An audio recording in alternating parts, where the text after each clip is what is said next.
able to go over at the end of the bid presentation, the process moving forward? I can. Yeah, Yes, sir. let's do that because there's some people here thinking, looking to speak, and I'm not allowing them to speak. This is just simply a presentation. Right. Okay. So what can happen is we'll go through the presentation, then at the end of the presentation, talk about the time. Okay. I'm not disagreeing. I'm just saying it's not really it's almost extortion. Yes, it is. Yeah. It's your district, man. You are. Yeah. Well, you can't look to be favoring it. You got to give other people a chance to vote. No, it's just that it's a process, and this is not like everything else we doing. This is not gonna be the time for them to speak. Tell them what the time is. Yeah, I'm gonna Thank you. let Phil go through the process because it's 30 days. You good?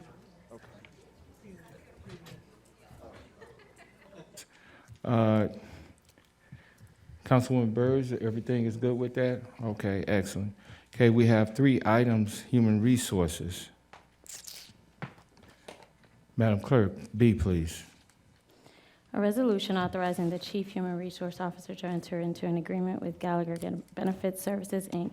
to conduct a compensation study for the City of Chattanooga in the amount of $98,500. C, please. A resolution authorizing the Director of Human Resources to extend an existing agreement with Unum Group to provide group life insurance at the rate of .119 per $1,000 of covered salary and accidental death, dismemberment insurance at the rate of .019 per $1,000 of covered salary, and will offer city employees voluntary life and AD&D insurance for a first of 2 optional renewal terms beginning July 1, 2019, at the approximate cost of $515,000. D, please.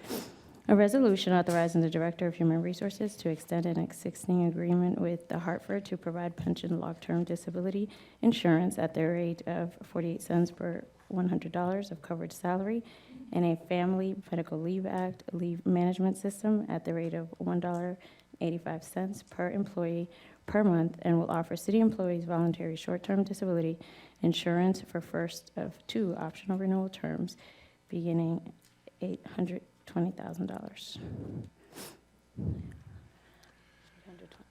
Thank you, Madam Clerk. We have no departmental report. At this time, I will, Councilman Mitchell, please. Thank you, Mr. Chair. I'd like to make a motion that, I know we have no department report, we're getting ready to move into committees. I'd like to make a motion that we move Economic and Community Development Committee to the front, so we have some folks here that are going to speak to us about business improvement districts and save them the pain of public safety and public works and transportation. Okay, it's been moved and properly second. All in favor? Aye.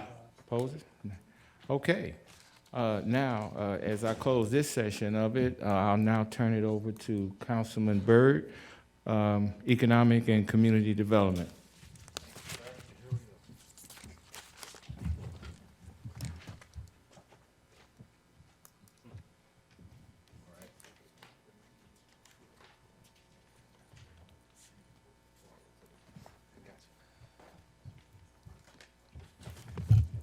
Thank you all so much. Motion to approve me. Move to approve. Move to approve. Thank you.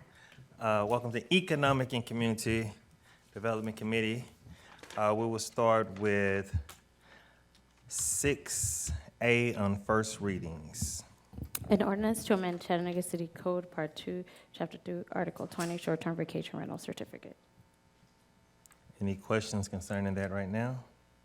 Councilwoman Coonrod. Chair, at 6 o'clock, I'll be moving to table this item. Yes, ma'am. Thank you for the notice. Anyone else? All right, 6B. An ordinance to amend Chattanooga City Code, Chapter 26, Article 1, Section 2622, by deleting the caption "reserved" and adding a new heading entitled "Non-Motorized Watercraft Public Launch Access." Any questions? All right, seeing none. Resolutions 7A. A resolution authorizing the mayor to enter into a lease agreement in substantially the form attached with Duedney LLC for office space in Suite 905 of the Edney Building, 1100 Market Street, for a term of 5 months at $3,000 per month for the occupancy of approximately 1,847 square feet of space for use by the Office of Youth and Family Development for the Low Income Home Energy Assistance Program for a total project cost of $15,000. Any questions? Seeing none, all right. That will be the end of that. We would now go into a presentation from River City concerning the Business Improvement District. Thank you for joining us. Thank you, Councilman Byrd. I'm Kim White, President and CEO of River City Company, and thank you for giving me an opportunity to come talk about a project that we've been working on with downtown property owners called a Business Improvement District. And Amy Donahue in my office is passing out packets. I think that you all also got something last week to give you an overview. But what I wanted to do today was just give you an overview of what this means. Several of you have been in meetings, but several of you haven't. And then talk about where we are in the process and what will happen next. All right? So a business improvement district is really just a financing mechanism that property owners use to actually put revenue in for enhanced services downtown. So property owners get together, they say they want some extra services, they put money into a fund, and it's under the organization of a business improvement district. It is two things of note. It is self-imposed, so this is not a government entity. This is self-imposed by property owners saying they want to assess themselves, and it's also self-governed. So it's a self-imposed, self-governed entity. And if you've ever had space in an office building or in a mall, it works the very same way as common area maintenance. So you have property owners that pay for services that are enjoyed by all of those other entities. They have been found to be a great way to improve downtowns. And in fact, there are over 1,000 throughout the country. And I think that's something for also for you all to know, that this is nothing new. They've been around since the 70s. There are thousands of them in cities throughout the country. And in fact, when we engaged our consultants to come work with us, one of the things that they talked about, that we were one of the few mid-sized cities that did not have a business improvement district. So to give you some idea about areas around us that do, we're the only large city in Tennessee that does not have one. Memphis has a couple, Nashville has 3. Louisville, which is around us, of course, has one, and Knoxville. And this just gives you an idea about the budgets of business improvement districts. And the budgets are really decided by what services property owners want to provide. So the Knoxville Business Improvement District is a very, very small district right at Market Square, and they use it for marketing.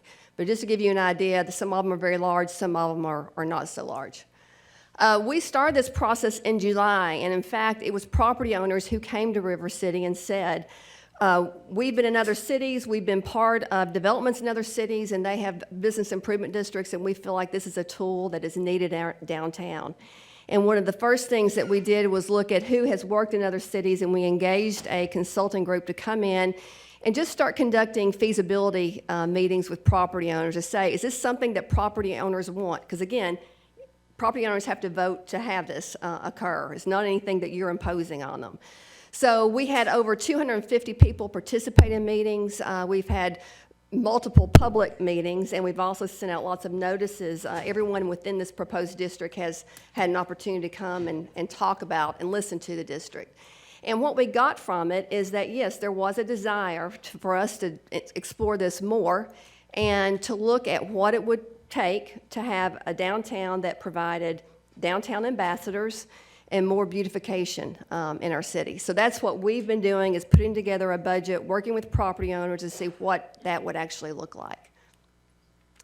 This is a map of where we have come to. We started off much larger, is what they had advised us to do, and then we started looking at really where do we need the services and where's there the biggest desire for services. So it's Riverfront to 11th, it's Pine Street, and then Cherry over through Patton Parkway. So this is the map of what the proposed business improvement district would actually look like.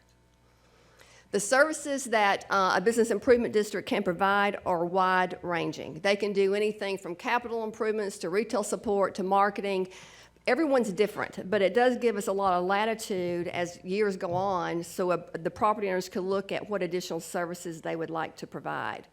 But I think what's important for you all to know is what the property owners in this district have said that they see value in and they want to support. And that is downtown ambassadors, and these would be, they are not law enforcement officials. These are ambassadors in brightly colored shirts like you see here with walkie-talkies that would work with visitors, they would work with downtown residents, downtown workers, if they're going to their car late at night, just putting more feet on the street. You know, we've come a long way in our downtown, but we still have some pockets that are pretty empty. And this gives just more visibility on the street during the day and at night. These ambassadors would also work with homeless. What we have been really encouraged by is that in a lot of cities, some of the best practices are to work with service providers to get trained on how to interact with the homeless community and how to identify people that are in need and how do we actually connect them with services. So we think that that is a big tool that the ambassadors could also provide. Also with panhandling, they would work with police on aggressive panhandlers, and or if there are some nuisances, it's additional hours on the street that would help work with law enforcement and service providers. The other piece that property owners want to see is downtown with additional cleaning, beautification. If you've gone to other cities and you see these beautiful baskets of flowers, I think about Michigan Avenue when I think about, you know, beautiful streets. A lot of this is done through business improvement districts. It takes a lot more resources than cities have today to provide that, but businesses see a lot of value in actually graffiti removal, litter pickup, landscaping maintenance. And then there's a piece that this could also provide wayfinding, signage. It could do activation of public spaces. But again, the property owners would actually come up with what the extra funds would be used for. So we worked with property owners to identify the services, and then we went and did a back end and back into it to find out what those services would cost. And for the Clean and Safe program, which are the ambassadors on the street, this would give us approximately 500 hours per week of extra eyes and feet on the street. That's the majority of this budget. But then there's a beautification budget, and then there's actually the running of it. This is a business, and so the bid would actually be hiring a manager. The downtown ambassadors would need a storefront. And we're proposing that this would fall underneath the River City Company because we already have infrastructure. There wouldn't be fees to River City Company unless we actually provide services, but this would be something that the board would actually vote on was our operating budget. So the budget was right at $1 million to come up with running this business. And then we backed it into the properties. And the way that we would assess, it was 9 cents per square foot, and then $4.95 per linear frontage. And the reason that's divided up, most of these services are going to be, you'll see them right in front of the building, the property. So pressure washing, graffiti removal, and then for owner-occupied condos, it's a rate of $150. So you take our map, you take the way that our matrix of how we actually have done the assessments, and that's right at $1 million budget. So you may ask, how would this be governed? We would have a bid board. It is a board made up of property owners, and we worked with their consultants to, again, look at best practices. And we want the board to be made up representative of those in the district. And it would be a resident, large commercial, small commercial, hotel, but it would be 9 to 15 people. We've been working with the steering committee during this process, made up of about 20 property owners. Some of those board members could come out of there, but we also have put this on a website asking anyone that would like to participate and serve on the bid to put their name in also as we look at what the bid makeup needs to be. Again, we're showing it as they would work under River City Company. We would actually hire a bid manager, a separate entity that would work with the bid board. And I think another thing that's really important is we've worked with the city for the past several months to establish a baseline of services that the city's already providing, because these are services over and above what the city's providing today. So we're asking the city to document, what are you doing today? How many times is the trash taken out, or how many police officers do you have? So all the properties have a baseline and know that these are for additional services over and above those services. The assessments, we put together an operational plan. You all have a copy of that. All the property owners have received an operational plan. But putting in there that assessments can't increase more than 5% a year, that gives us some flexibility over the lifetime of the bid. And the bid would be for a 10-year term, and after year 5, we would do a look back and do an assessment of where we are.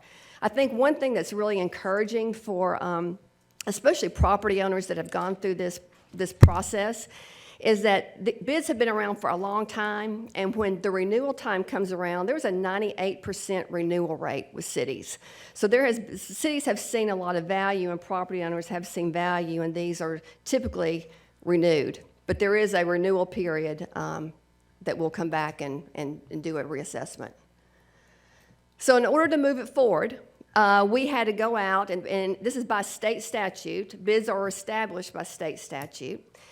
We had to get the majority of property owners to vote for it. So again, they are voting to say they want it. We have to get the majority of property owners over 50%, representing 2/3 of the assessed value. So 67% of the assessed value and over 50%. We feel great about where we are in this process. I won't say everybody's 100% thrilled about it, but I think when you look at the numbers, at almost 77% of the assessed value in this district have voted yes, and that's from small property owners to very large property owners, and almost 58% of the actual property owners have voted and signed a petition saying that yes, they do want a business improvement district. So there are 284 parcels with an assessed value of over $209 million. So it's taken a long time to go back and make sure that we touch all the property owners and get their signature on petitions. This gives you a breakdown of how many commercial, how many residentials. All the nonprofits, except for the 2 churches, have actually signed to be part of the Business Improvement District. The 2 churches we have met with, there is a hardship clause for nonprofits that they can come in front of the bid board to not pay the actual assessment, and so we anticipate that would happen with those churches. There's 18 government parcels in the district, so this shows you how the parcels break down. We have over 56% of the residential property owners that have signed to move forward with petitions, and I will say, when you look at downtown, we have a lot of absentee property owners and a lot of addresses that are hard to pin down, so again, I think the numbers are really strong, knowing that not everybody lives here and we don't have access to everybody. So this is the overview, and I look forward to answering questions that you have. What would happen next is we've been working with the city attorney's office on the actual ordinance, and we will be coming back to you for an ordinance reading May 28th. And the way the state statute, and Phil, you might want to back me up on some of this, because it's a little different than how you all normally do business. The way the state statute reads is you will have a first reading, then you would have a second reading, and then you would actually have a public hearing at that second reading. So May 28th, we would come back to you and have the first reading of the ordinance. And then June 4th, there would be a second and then a public meeting at that time. And Phil, if you wanted to comment on. Sure. There is a specific statute here in the state of Tennessee that was adopted in 1990 that authorizes this bid process to work. There's a public hearing that's required under Tennessee Code 784-513, and it has to be done within 45 days after the filing of an initiating petition with the clerk of the council. That occurred here recently. That's why we're dealing with that aspect of the statute. The statute is real specific regarding the time period of whenever a meeting can occur and how notices are given to the public. And after the filing of a petition, notices have to be published once a week for 3 consecutive weeks in the newspaper here to allow everyone in the public to know when things are going to be heard. We've already prepared notices at this point in time for a hearing, a public hearing on June the 4th of 2019. The statute is specific in regards to the timing of this, and also requires that at the time and place of the public hearing, if y'all have 2 or more readings on the passage of an ordinance, it says that all readings have to be held prior to the public hearing except the final reading, so that the adoption may take place at the conclusion of the public hearing. So according to state law, we are complying with that requirement by having notices in the paper that should be on beginning May the 6th, I think it's the 14th and the 22nd, a first reading on May the 28th, and then a public hearing and meeting for final reading on June the 4th of 2019. So I know it's a little unusual the way the state statute's Yes, written. a little Right. different than your normal Right. procedure as well, but we have to follow state law. So what would happen after that, and then if the bid moves forward, these fees would actually show up on the tax bill. So the tax assessor's office would actually collect those fees. It would be transferred to the bid. And so we see deploying this the first part of 2020. And I am happy to answer any questions that you all have about the process or bid or a lot of information in a short period of time. You have a lot of them. We're going to start Councilman Gilbert. I have a few of them, so you can stop me when you need to. Okay, take your time. If I'm an owner of a building downtown, and the building beside me want to be into BID, am I forced to be in the BID too? Everyone within the district has to be in the BID. So I have no choice. I'm You a have no business person. choice. So it gives a level playing field for all property owners. You have some property owners today that take great care of their property. You have others that are absentee and don't.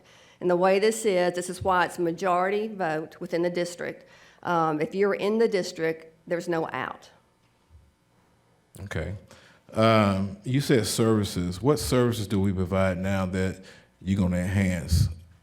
Well, just cleanup, so litter pickup. So right now, at night, the city comes through in the morning and picks up the trash. But during the day, there's things, cigarette butts, there's things throughout the city. And our downtown ambassadors, you would see them on the street picking that up. Same thing with graffiti removal. You all do a great job if you call 311, but that could happen. I mean, you could be sitting there for a while. So they will be out there on the street taking care of that. Sticker removal. Again, the downtown ambassadors, no one is providing that right now. So 500 hours a week of people uniformed, brightly colored, nice uniformed people to be on the street assisting, again, workers, tourists, the downtown community. So you're saying the services that we provide downtown is the same service we provide throughout Chattanooga, correct? No, I'm not saying that. I'm saying that this is over and above what the services that you currently provide downtown. So Okay. property owners are saying that we will pay for additional services over and above what you currently provide downtown. Justin, can you give me some services that we do downtown that we don't do everywhere else when we get a chance, like next week? Yes, sir. I appreciate it. We've provided that to River City to develop this bid, so I would, yes, but we'll get you a copy of the information we provided to them. Type of service that you already do currently. Thanks. Help me understand about the ambassadors going to encourage homeless. What are they going to do with the homeless? Well, I would say it's not illegal to be homeless, right? But if they see a homeless person that's in distress or is in need, one great thing about having more feet on the street is they will be trained by service providers to try to find connections of where help could be. So they aren't here to cure the homeless problem, but they are additional eyes and ears that will be trained to interact. So they're not going to force someone. So No. I'm sitting here at this bench. No. You have to move. No, not at all. Not at all. All right. Go ahead. I got some more. Thank you, sir. Councilman Mitchell. Thank you, Mr. Chair. Well, I guess we've been talking about this for over 20 years now. So congratulations for at least getting it this far. 2 questions. what is the city's share? I saw 18 public properties. What are we going to be paying into this also? Right, the city's been very supportive, and I know, and I won't speak for the mayor, but in the budget, there's a piece, the parks you all take care of, so the parks have been taken out of that, but for the actual buildings, it's about $40,000. Okay. Second question, when this does come up in ordinance form, would you have objection if we put a condition on it that said the board will notice and meet in Sunshine? No, we would be delighted to do that. Okay. Thank you, Mr. Chair. We want the process to be very transparent. Thank you, Mr. Mitchell. Councilwoman Burrs. Hi, Kim. I just added another note. So if I buy in, it's $150 a year? For a condo, if you are a condo owner. Okay. Right. What about if I'm a business owner? If you're a business, the way it's divided up, it's 9 cents per square foot, and then it's $4.95 per frontage. So it all varies. So that's where the 40,000 comes in Right, relative that's to the city? Correct. Okay.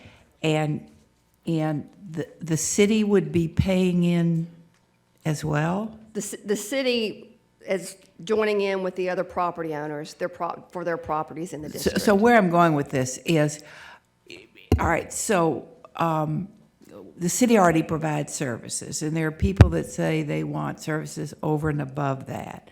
So is it your understanding that the city is going to hire more people, police, different people like that? No, Councilman Burrs, what this would actually be paying in, the bid would actually be contracting. So the bid would go out with an RFP, looking for an organization, we'd hire locally for actually these ambassadors. So they wouldn't be city employees at all. It is a independent, private, and it'd be run privately. I was looking at the one that said public safety. Does that include our police or? No.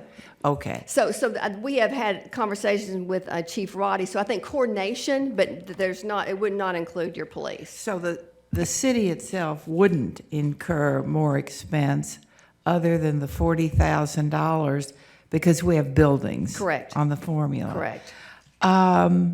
What percentage of the owners of the property downtown, the condos, et cetera, are out-of-town owners?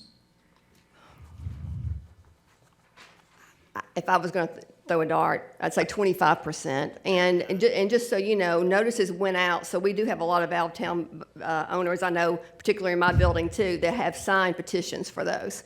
Okay. And what about the buildings? Are they out-of-town owners too? I'd say 10 to 20% have been out-of-town property owners. So the majority of the people that have voted, whether they're condos or business owners, are in town. Right, people. and we do have some large companies, corporations that maybe are headquartered in Atlanta that have actually signed on, but they have a presence here locally. Okay. What has been your experience, last question, of the externalities of this? So this looks, to people who might be naysayers, this looks like, okay, so the people that can afford to have nice neighborhoods, but everybody else, so what? Have you found that this engenders bids other places in the same communities, or how does that work? Well, Nashville has 3 bids, so I think we have, and then New York has hundreds of bids. Sure. So I do think that you bring something like this in, it's successful, property owners want to pay in, and we look at it as an investment. And I will say most of the property owners are looking at it as an investment, that they want to actually put more money in to create a clean, safe, sparkling environment that will actually fill their buildings. Okay, and so this is almost like a pilot that other areas of town could copy. I mean, I don't mean the expenses would Right. be the same or anything, but There's it's a nothing- model. Yes, there's nothing that would limit us to having one business improvement district in town. If there is the will of the property owners to actually do it, you could have multiple. And there's cities that have lots of them. Thank you. Thank you. Councilman Darren Leffert. Thank you, Chairman. Hi, Kim. My question is actually on an enforcement question. I'm surprised Councilwoman Burrs didn't go there, but I'll take it for you. What happens if they just don't want to pay? Well, it's an assessment on their, I on the. understand. What So there's happens? lien. It could be lien, their property would have a So lien the on it. city will place a lien, or who places a lien? I don't know who places, there would be a lien on the building, but I couldn't tell you who places the lien. Rachel, you what? Okay. The bid board through the city. It is not a tax, though, That is correct. It's not a tax. It will Okay. say special so assessment. it would not be subject to a back tax sale. Will not. Will not. That was my biggest question right now. There is no option out.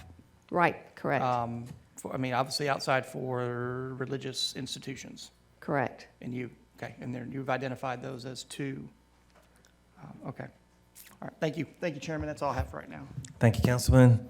Councilman Chip Henderson. Hold on a second. Go back. Yeah, okay. Hey, Kim, thanks. So, talk to a little bit about the vote. I read something about there's a weighted vote. I'm assuming the more valuable your property is, does that mean your vote counts more? So there's a twofold test, all right? So one is weighted, so you had to have over 67% of the assessed value. So that would say if you're a bigger property owner, your vote would weigh more. But the other test is every property owner gets one vote. So I think when we looked at what others, we have over 50% of the property owners with over 2/3 assessed value, so it's twofold. And when we looked at what other states and what other statutes are, it's one of the most stringent because it is a twofold test. Everybody gets one vote, and if we don't get to 50%, it doesn't matter if the big ones want it. So, I guess I don't understand why, I'm sure there's property owners down there that have more than one piece of property. So each property doesn't get a vote, only the. Each entity, right. So if you have 3 properties under an entity, You get one vote. you get one vote. Okay. And is there a reason, does the state prevent us from being more stringent on the percentage of the vote? I mean, it looks like we would want a better buy-in than 50% of the people. That means we've made almost 50% of the people upset. Well, we're right at 56%. Well, it's more than that. It was about 57%, which I think if you look at democracy, 57% is a pretty high percentage rate. Again, when you do have people that are out of town, don't respond. So we felt really good about the high percentage that we received and the 77% of the assessed value. And again, our consultants, and I do have a letter I can share with you that shows it's one of the highest, most stringent requirements of any of the bids that they work with. And when all this is tabulated, I'm assuming that basically if you don't reply, it just, I guess what I'm trying to figure out, do you total up in your outlined area the number of property owners? Yes. In other words, let's just say has to be, if there's 100 property owners, does that mean you have to get 51 of them to vote yes? Correct. And there were 280 in this bid area. I'm just trying to do easy math. Yeah. But And then- so what if 25 of them don't even respond? That's a no vote. That is a no vote. Yes. Okay, all right, thanks. We have to actually have a signed petition with their signature, and we verify signatures. So it's not 51% of the people voting, it's. Correct. 51% of the people in that, That is correct. footprint. Yes. You done? Thank you. Councilwoman Coonrod. Thank you, Chair. I feel like I need to create a bid in District 9 so we can make sure that our communities are cleaned up beyond what the city is actually doing. I think it's a great idea. Are you aware of if we have any black-owned businesses other than the Aquarium Food Court? You know, we didn't pull demographics of the businesses. We just pulled actual businesses in the district. Okay, so would a Pilgrim's Pride, the chicken houses, are they included in this? No, they're not included. They're not included in this. And since the city of Chattanooga will be paying around $40,000 to be a part of the bid, does that include placing someone on the board? There is an allowance in the ordinance for city representation. Okay, so how would that process, would it come from a nomination or appointment from the administration, or is that, they have to go through council to approve that individual? I believe the current reference is to the council member whose district is within the bid. Yes. Okay, yeah, I'm really concerned about the diversity that's gonna be on the board. And if we're gonna be paying $40,000 to be a part of a bid, I wanna make sure that it's equitable for the people that's in downtown. Cause I do know that, you know, the downtown market is predominantly white. There's nothing we can do about that unless black people are gonna get their money up and begin to play. But we have individuals that come downtown. So you said in the packet that you all wanna make it a more welcoming downtown. What's the plan for that? Well, I think a cleaner, safer, when people feel like it's safer, whether there's an issue or not, but have downtown ambassadors, that does make it more welcoming. When you see sculptures and beautiful flowers, I mean, it is more welcoming. That's why these bids have been very successful throughout the country. Right, well, is there any way that you can put art that can draw black people to the area? Because throughout the districts, my district and other districts, that's one of the complaints about downtown. It's not friendly to black people. Well, one of the things, you know, bids can do lots of different things, and art, some of them do that. Some of them do programming, and that's one of the things that we've been working on in general, is work on diverse programming, and that's something sometimes less expensive than art, but maybe more effective. So the great thing about a bid is it does have a lot of flexibility, and it's really the property owners would be the ones determining how those resources are being used. Well, hopefully we'll have some open-minded business owners. And then you mentioned in here about employment. Yes. So you would hire those to go out and clean. I really wish we would get away from the PowerPoints that only shows black people cleaning in those capacities, but that's another discussion. Are you all gonna hire people that are hard to employ with background issues, convicted felons? Well, you know, the first thing we're going to do is an RFP and choose the service provider to come in. But we've seen successful models in other areas working with, like, Community Kitchen, and people to actually place some of these with people on the street. So I think that is one of the underlying goals, that we want to employ local, and that would be a real success story for us to come back to you all and say, this is what's happened because of that. Just so you know, that is we are very conscious of that, and we think that would be very successful if we can do that. Okay, so let me ask that question again, because Community Kitchen deals with a specific group of people, which most of the time is homeless individuals.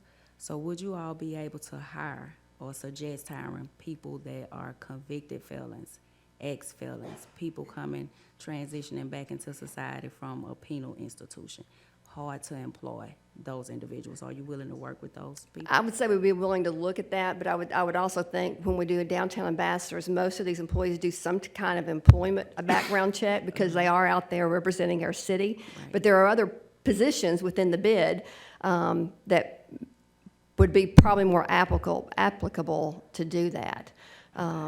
So I think, again, that could be a success story. And I threw out Community Kitchen just as an idea that's one that, because we have been talking to the homeless providers about how this could be successful. But we also know there's lots of other people that need jobs. Right, absolutely. Thank you. Thank you. Thank you, Councilwoman. Councilman Gilbert. You said it's about how many people you surveyed? 200 and 250. But 250 came to different meetings. We had public meetings. There are 284 properties within the actual footprint. Can I get a list of the ones that's for it and ones against it? We turned in all the certified petitions into the clerk's office, and it's now at the tax assessor's office. Can I get a list of who's for it and who's against it? Nicole should have it. That's what we're saying. There is a petition that is turned into the city council clerk. She already has it? Yes, sir. Okay, I get it from her. Is any affordable housing inside this No. area at all? Patton Towers is inside this area. And will they have to pay a Yes. percentage too? Yes. So the person who has an apartment that's on affordable housing have to pay into the same system? No, just condo owners. So everything else is considered a commercial building. So apartments is the commercial property owner would actually pay, not the individual residents. They would be paying the 150. Yeah, but you know, they might. They might. Shift it down to the owner. They might. Renters? They might. Okay. And would the city ought to be auditing this, since the city is getting money and putting into it? If Mr. Sewell chooses to do that, yes, because there would have to be some audit Yeah. provisions here as to that the money is used properly, yes. And I would say too, with 284 property owners, if you've ever been a member of a homeowners association, you want to audit and you want it to be transparent and you want everyone to know where the money is spent. Okay, so we'll, okay, thanks. Thanks. Thank you. Councilman Ken Smith. Thank you, Mr. Chair. Hi, Kim. Hi. I think pretty much everything has been covered. For me, at this point, questions that haven't been asked or answered, can you clarify why, and you may have said this again, but I want to hear it, why the city council has to approve the bid? It's the way the state statute. Yeah, there is a statute, it's 784-515 under state law, and it says anytime there is a petition that is made on here, it has to go to the city council or the governing body to consider it, and y'all hold a public hearing. That public hearing is to consider any objections or protests that may change the boundaries of that district, because it could be contracted or expanded based upon what information came in. And then at the conclusion of that, y'all have to adopt an ordinance setting out the district. So that is the statutory requirement if there is a petition that is filed and sent to the clerk of the governing body, which has occurred. So it sounds like it is more boundary related as opposed to we approve this or disapprove the bid itself. Yes, sir. Is that correct? It's establishing that, and it has to pass by a majority of the members of this body in order to create it, for that to occur. Okay. One other question, Kim, on one of the things that Councilman Gilbert was asking about as far as those that have signed or not. I saw an email just circulated recently with, I believe it was an Excel document in it, and it showed a list of people and some signed and then there was a big list of not signed on the petition. Would that be the same thing? It should be. Okay, It so should that be. did go out in an email. I Yeah, thought I saw It that. should be. It Okay. should be. I just want to make sure that we actually had that. All right, thank you, Chair. Thank you, Councilman. One more question, Councilwoman Coonrod. Thank you, Chair. This is probably more for the administration. So when you all get ready to do the budget to put this 40,000 to be allocated, can you make sure it doesn't take away from anything that's happening in District 9? Make sure it's out of 7 and 8's budget for whatever you're gonna allocate to them. Make sure that it comes from that. Another question, Councilwoman Burrs. Yeah. So let me make sure I heard this right. So if we have people, constituents, that are concerned about it, we have no control over that. The only thing that we have control over are the boundaries. I mean, according to state law. Once you get whatever the Majority. amount is of the people that vote, people that don't want it are just out of luck. That's not, Right, but that's why it's the majority, right? So it's again, that twofold majority, the majority of property owners and the majority of the assessed value. So it's the majority. okay, so if let's say I have a business and I own a couple of buildings and I'm assessed $20,000 a year, and I'm in the minority, I don't want it. tough luck. I still have to pay the $20,000 a year. You can't opt out. Correct. Okay, thank you. Councilman Chip Henderson. Phil, if what we're doing is voting on the boundaries, Yes, sir.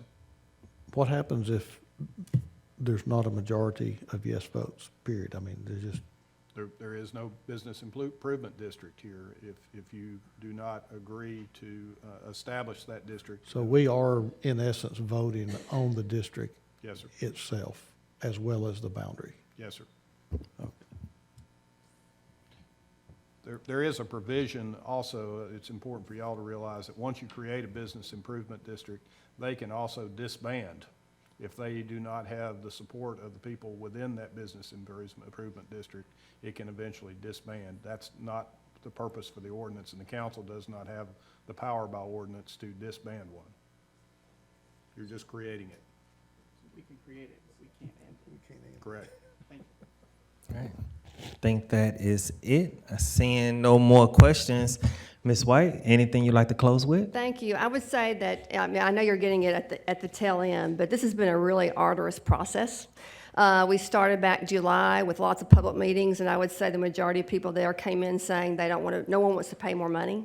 To be able to be at the end of this and have the large percentage that we have, I hope would give you confidence. And it's from small property owners to nonprofits to large property owners that really want to spend money to invest in the city, which I think is a great sign. I would say that I am here and available and would love, if there's other questions that come up or questions that you have, to meet with you all individually in the meantime, before it comes back up on the 28th. But appreciate your time and attention, and we're excited about what this can mean for our downtown.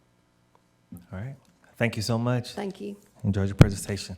I guess now we're at the end of Economic and Community Development Committee.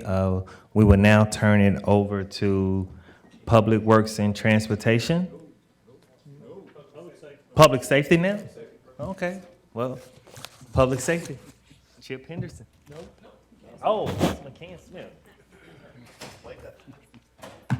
You're new. First meeting, We've had an election. but he's never had a meeting. They have consequences.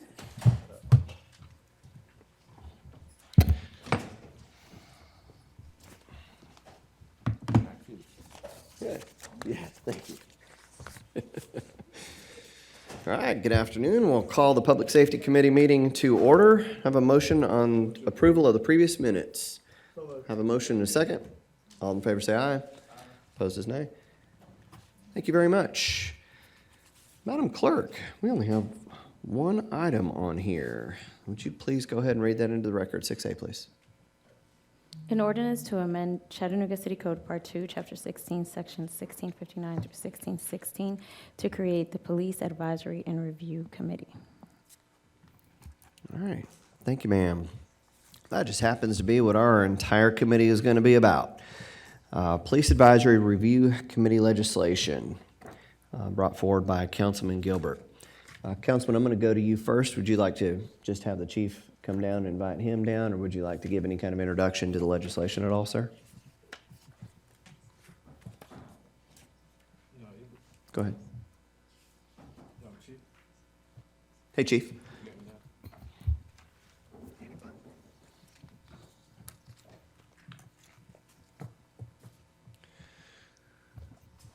Good Afternoon, Council. Chief. How are you, sir? Good, sir. How are you? Good, good. Thank you. So for months, it seems, we've been discussing this. We've had a number of meetings, strategic planning over this issue, and now we are bringing this piece of legislation to our agenda. And as such, we are going to hear it in committee, and it's my understanding you've had an opportunity to review the legislation. You've got thoughts, comments. Also been in contact with Councilman Gilbert, who is sponsoring this bill. So I just want to kind of open the floor to you, Chief, if you don't mind, and just kind of go through things as you understand them, and then we'll just kind of open the floor for conversation. Absolutely, sir. All right, thank you, sir. Councilman Gilbert and I had the opportunity to sit down about a week and a half ago, I think it was, and just go over the proposed ordinance at that time, line by line. There were some items that I have in order in the document, just to bring up for conversation's sake, so we can figure out how we begin to marry all of this together. The ordinance itself, my understanding, is a bit of a mash between Knoxville's and St. Paul's, which are good models to build upon. I think we are in that phase of what we're trying to construct and work through where what we've put together has to match the reality of Chattanooga itself. What this council, what this community, what this police department, how we do business, what that looks like reality-wise in the ordinance. The only thing that I will begin with before I go into the specifics of the proposed ordinance is my understanding that House Bill 658, Senate Bill 1407, which is the state pending legislation, has not been signed off by the governor at this point. It has passed both the House and the Senate, but it is on the governor's desk, is my understanding. I do not have a status, nor do I know when we will get a status of that. So I don't know that we can finalize this ordinance until we have a state legislation that we can deconflict the two, because they're going to overlap in what they say yes should and should not occur. Does that make sense to everyone? So I think we can build as best as we can right now relative to what Councilman Gilbert and I discussed together the other day. But until that is signed off as state law, I don't know that we can finalize an ordinance for this city relative to not knowing what those conflicts might be within a TCA code. Chief, just one second. Councilwoman Burrs, did you want to comment now? Yes, please. Do you see any conflict with anything other than the issue of subpoena power? I don't Chief. actually, ma'am, I don't know that there's a conflict within the way the subpoena power is written in the proposed state legislation. What it lists in the state legislation, my understanding is that it provides the ability for the governing body, which has the oversight committee or whatever terminology we want to use within those jurisdictions. That governing body, being city council, has the permissive ability to issue those subpoenas. You all already have that now. So I don't know that what the state says is permissive is already permissive by our city charter. So I don't see a conflict in that. It's referencing the specific parts. One of the things that we've discussed was, for lack of a better term, the teeth that the state legislation has relative to the violation of the confidentiality of items that may be made privy to this committee. Right. So as it stands right now, just to reflect upon the existing Administrative Review Committee, members of that committee sign a non-disclosure agreement. But a violation of that non-disclosure agreement, really the only fallback discipline, if you will, is that those members are removed from the ARC. If this is signed off by the governor in the form that I have been reading, then there may actually be potential criminal charges that could be levied against a member that violates, just so we're all talking about the same one, any items that are confidential under TCA 107-504, which is the same rules of confidentiality, what can be released that we use with regards to FOIA requests as a city. So they're not new rules, we're just transferring them over to a greater understanding of what that confidentiality looks like to members of this group. I think that explanation is very important when this ordinance is signed off on, honestly, not for this body and not for my department, but for the members that may sign up to be members of this committee. I think we owe it to them to give them a very clear understanding of what legal boundaries they're signing into. So someone doesn't feel as though they weren't told everything in the beginning, or they get blindsided 6 months later when maybe they talk about something they shouldn't have, or they post something that they shouldn't have. I don't want anybody to think that we didn't tell them about what those rules look like. And I think that's very important to include in here so it becomes reflective within our city code. Does that make Yeah, answer your it question, does. ma'am? The only two areas I saw of possible question were with confidentiality and with subpoena power.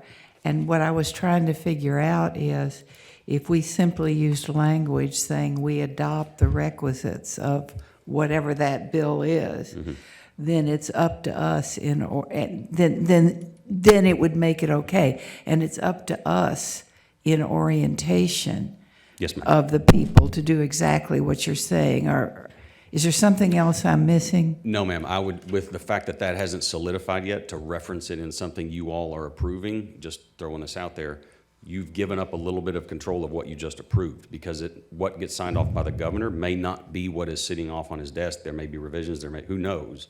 So if we reflect that, yes, everything we agree, in our code, we agree with everything that he may or may not sign off on, If it takes a hard left or right that this body has concerns over with, then we got to go back in and do all the revisions. Yeah, I'm in full agreement Okay. with you. Yes. I was just, those were the only things when I narrowed it down, the only two areas. Only other one was the required reporting.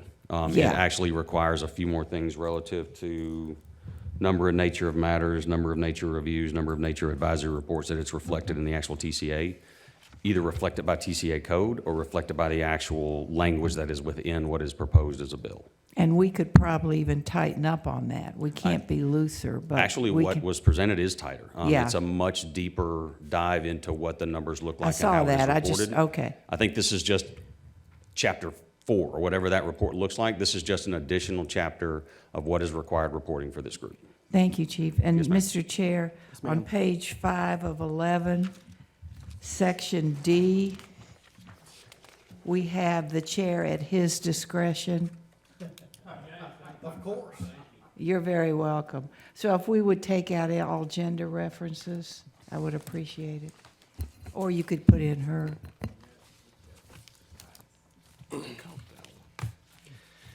I think somebody should have noticed that before now. Just saying. Chief, hang My on just one second. I apologies. do have a couple of lights. Let me see if they want to comment at this time. Councilman Ledford? Thank you, Chairman. Just to reiterate what was passed from House Bill 658, Senate Bill 1407, I do have it in front of me. It does read in that section concerning oversight that the board does not have the power to issue subpoenas for documents or to compel witness testimony, but it is the local legislative body on behalf of the board. So I just wanted to clarify that. That is the conference amendment that was presented. Number 2, is this, can I ask a question about the bill right now, or the proposed ordinance, or are we going to move to that in a minute? Let's get a little bit further into this. And then Sure, we'll move on to I'll that. yield then. Thank you. All right. Thank you, sir. Councilman Gilbert, did you have something at this time, or? Just quickly, Councilwoman Byrd, we did see that, we did make that, I suggest to make that change. Yeah, I said they need to make it, but I can't force them to do it, but it was told to do it, right. So, Phil, let me ask you a question. Based off what the chief said, I agree on that part of it. Whoever be on this board needs to be, accountability should be there when it comes to confidentiality. If we try to pass it, would that affect, if the governor passed his, whatever he's gonna pass, based off what you've seen on the state and the representatives that sent to him, would we have to change anything, or what would we have to do? I believe we have provisions in here regarding confidentiality that say that they have to comply with all state law regarding confidentiality. There's also an ethics code here in the city that would require these members to be holding that same type of requirement on there. So the state law provision is an issue that is up in the air just at this point in time, because House Bill 658 and Senate Bill 1407 went through last week amendments that have now been forwarded to the governor at this point in time, and I understand it's at his desk to be able to sign. So you're to that point in time. The provisions initially were not giving the power to issue subpoenas, but that subpoena power has been recognized that it may be issued by a local legislative body on behalf of an oversight board. But there are provisions that would have to be complied with in any subpoena that would be issued. It has to be by a majority vote of the local legislative body, not just somebody signing off issuing the subpoena. It has to be specifying a specific document to be produced or a witness to testify, and it cannot be issued for any documents that are confidential under 10.7504. One of the reasons that that's specific is under 10.7504, there are also provisions, unless otherwise by Tennessee law, which deal with pending criminal investigations. And that is something that you would not be able to issue a subpoena for in connection with a case by this body. Likewise, it says in that state law that any document provided to a board that is confidential under that section shall be treated as confidential and shall not be released to the public. So any members of the body would be subject to those rules at that point in time. But our provisions that we have in the ordinance right now talk about the requirements of an individual to comply with state law, and I believe that would help you in that regard. This is 504, just for the council's edification. So the members of this committee that we're talking about would need to be versed and understand everything contained just in this document so that they would not act or run counter to a standing TCA. That's pretty serious. So that's why I wanted to make sure that we referenced this specifically within the ordinance so that there is accountability, but there's also understanding. As it states in the proposed, it says all committee members shall maintain confidentiality of records as required under the ethics code adopted by the city council. It doesn't reference this. I don't know what the penalties are for violation of the ethics code of city council, but I do know what the penalties are for violation of this. And I think, not to say that the standards are higher, but the standards are different. And I think it's very important that members of this group understand this document specifically as part of the on-ramp that we're talking about. So these members have protections and educations themselves, because they're going to be taking on a lot. And I think we owe it to them to make sure that they have the education to go along with that responsibility. In an attempt to protect, because we didn't know what the law was going to be, we added under 1665 D that any committee meetings and records shall be confidential to the public to the extent allowed by Tennessee law. So that was our attempt while this bill was pending. Councilman, go ahead. Well, I was referring to, Chief is correct when it comes to confidentiality, and I think what we did, like Phil said, is that based on state law, they still have to go on a certain guidance, whatever the governor comes up with. And I understand what you're saying, make sure they understand clearly what that is Yes, when we actually have the meeting, first meeting. Thanks, sir. Chief, back to you. All right, sir. I will go in order on the document that I have, just to talk about some discussion points that Councilman Gilbert and I have, and see if we can work towards an understanding or a resolution on some of those. One point where it goes into 1660 on purpose, and it talks about to assure the timely, fair, and objective review of citizen complaints while protecting the individual rights of police officers and make recommendations concerning citizen complaints to the chief of police, the mayor, and the council. My question for the council is, is this group to be considered a replacement for the existing administrative review committee, or a separate entity outside of internal department discipline to provide another source of investigation, insights, and advice? The reason I ask that is because of the way in 1661 on the members, it said the committee shall consist of 9 members who shall. If that is the only makeup of this committee, and this committee is to work instead of the ARC, then I have to change my existing department policy, because this does not marry with my ARC policy. If we're talking about providing 2 separate entities of community and review and oversight, I'm completely in favor of that. I have no problem with the more people that want to look at how we do discipline and how we administer it in this police department. I welcome that. But if this is meant to be used in place of the ARC, then I have to change department policy as well before it can be enacted. Does that make, one's got to take the place, or we can run them both, and I don't mind either way. Councilman Gilbert. The intent was to have one. How long would it take for you to make that change? Well, we have to do a little bit of research on what we're going to do relative to providing education into what is being proposed here, because the existing ARC has sworn members that sit on it in order to provide information relative to policy, use of force, procedures, and everything else. And I believe that that is a valuable thing to make sure is available if needed, especially on those larger, more intricate cases that we deal with. So with the way this is, with 9 committee members with no outside position of advice, then I think we have another conversation of how does that committee go about seeking additional information about the policy and goings-on and processes within the police department. Let me ask you a question. I thought my understanding was that we will have a police at every meeting advisor there. You will have me or my designee. But Right. the question becomes, if the intricacies of what we are dealing with is something that you need an SME within the department, as I brought like Instructor Zerk. I can explain to you how force is applied in policy, but if we have a question over specific training of an officer and how it happened, then I would need to bring individuals with direct knowledge of what that looks like to avail themselves to this committee so they have direct knowledge of what you're speaking to. Because the members, as it's stated in here, individuals with direct knowledge of the incident have the ability to come before this board and make direct statements relative to the incident. Then I would expect that same accommodation to be provided to the police department, that we have individuals with direct knowledge to be able to present that as well. So how would that look for us? How long would it take to put that together? I could not answer that, but I can begin work on it. You have to give me at least a couple of weeks because we got to figure out between the ARC how they two marry up. Or we could change language in here in what is being proposed relative to extending out what individuals are present at the convening of this committee. And we could spread it out into where you would have 2 members of the police department present, 1 representing policy and procedures, 1 representing training, and we could work it along those lines. I haven't had a whole lot of conversations on that.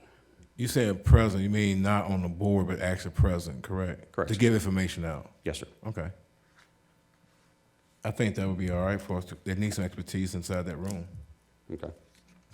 Let me make some notes. I apologize for doing some homework in front of you, council. But I want to make sure that we capture what we're talking about here. Here, Councilman. Well, ma'am.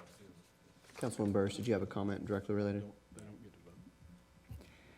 I understood this to replace the present group. And I understood it that it would be 9 people. Did you not say representing, did you just say 9 people, or did you say representing the districts?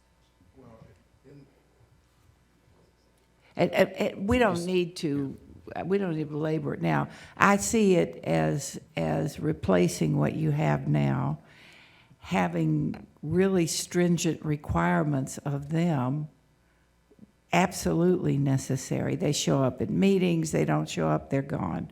You know, this sort of Yes, ma'am. thing. But I also see it, hopefully, that they will be appointed by us, which makes us accountable Yes, too. And I think we need to be accountable for providing good people. It goes both ways. So I agree with what you're saying, but I think your basic question was, are there 2 committees? No. Okay. I'm just one vote, And but again, I don't see it as. discussion-wise, and I do not have a tremendous amount of pushback. I just wanted to be very clear on what model we're looking Sure, like. I got it. Because now I literally have to take an entire section of my policy and change it. Okay. And anywhere, the way this works is anywhere in my policy, which our policy manual at the current time is, 750 pages, I believe at this point. Anywhere within that 750 pages, the Administrative Review Committee is referenced. I have to change that piece of policy as well. So if it references an Admin 1 Internal Affairs, disciplinary procedures, codes of conduct, report writing, anywhere that our current Administrative Review Committee is referenced, that is going to have to be removed. To be And the how- Citizen Review Committee. To be right? this, and then whatever nuances have materialized between the two, I'm going to have to deconflict down 750 pages of policy to reflect that. Does that make sense? Sure. Can It's you going to be do it- awesome. I'm really do looking it on forward a to it. I don't computer? mind it, but you're going to have to give me time to Okay. put, because I am going to have to bring CALIA team members in and some other stuff to deconflict 750 pages. So there is a little bit of a timeline there to make Book A and Book B match. I did want to bring up, and I don't know if this is germane to your question, Councilwoman, but in 1661B, it says, "All committee members shall be appointed in the discretion of each council member within or outside each council district." So my question is that one representative from each of your districts, or you, as a council member, present an individual from our community that complies with Section A on the members of the committee, the components, in or out of your district, or is the council planning on appointing a member from each one of your representative districts? And I ask that from a curiosity's sake. I don't know, I don't have a stake in it either way, I'm just curious. Are they at large, or are they district representation? Hit your button. Just a moment. Let me have Council, I'm sorry, Councilwoman, I thought you were done. Councilman Gilbert had presented I can his answer- idea on this. I can answer that. We put in there that it can be either to their district or they can choose somewhere else in other districts. So they're at-large representation, not It could district? be either or. Okay. And Councilman, just for clarification, the way that you had presented it was that the entire council would have to vote on that member, not just they're immediately appointed to the board. Yes, that's correct. Yeah, I believe it reads majority vote by council to ratify each individual 9 members brought forth and nominated by each individual council member. Correct. Okay. Okay. Does that make sense, Chief? Yes, sir. Clarification was very helpful. Thank you. Councilman Mitchell? Thank you, Mr. Chair. Chief, obviously, we're getting into a process here, and we've got to decide as we are going through these, do we put what you have already into ours, or do you have to change yours? It looks like I'll have to change mine, Councilman.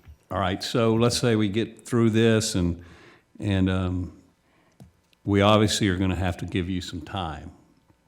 So I guess where I'm going with this is, you know, if we pass this thing, we're gonna have to give some consideration to when we implement it. And thank you for the clarification, sir. Some of that will be shortened out by our regular annual review process. Every policy within the Chattanooga Police Department is reviewed annually, all of them. If it is just the clarification of semantics, like say, we don't have a deputy chief anymore. Sorry, Eric. And we make it an executive chief, and just kidding. But it's in title only, but it doesn't actually affect the processes or workings of the police department.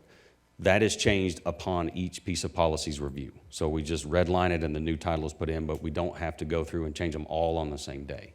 But what I'm worried about is we have a reference in policy that says, say in one of our employee discipline pieces of policy, the ARC will review this case.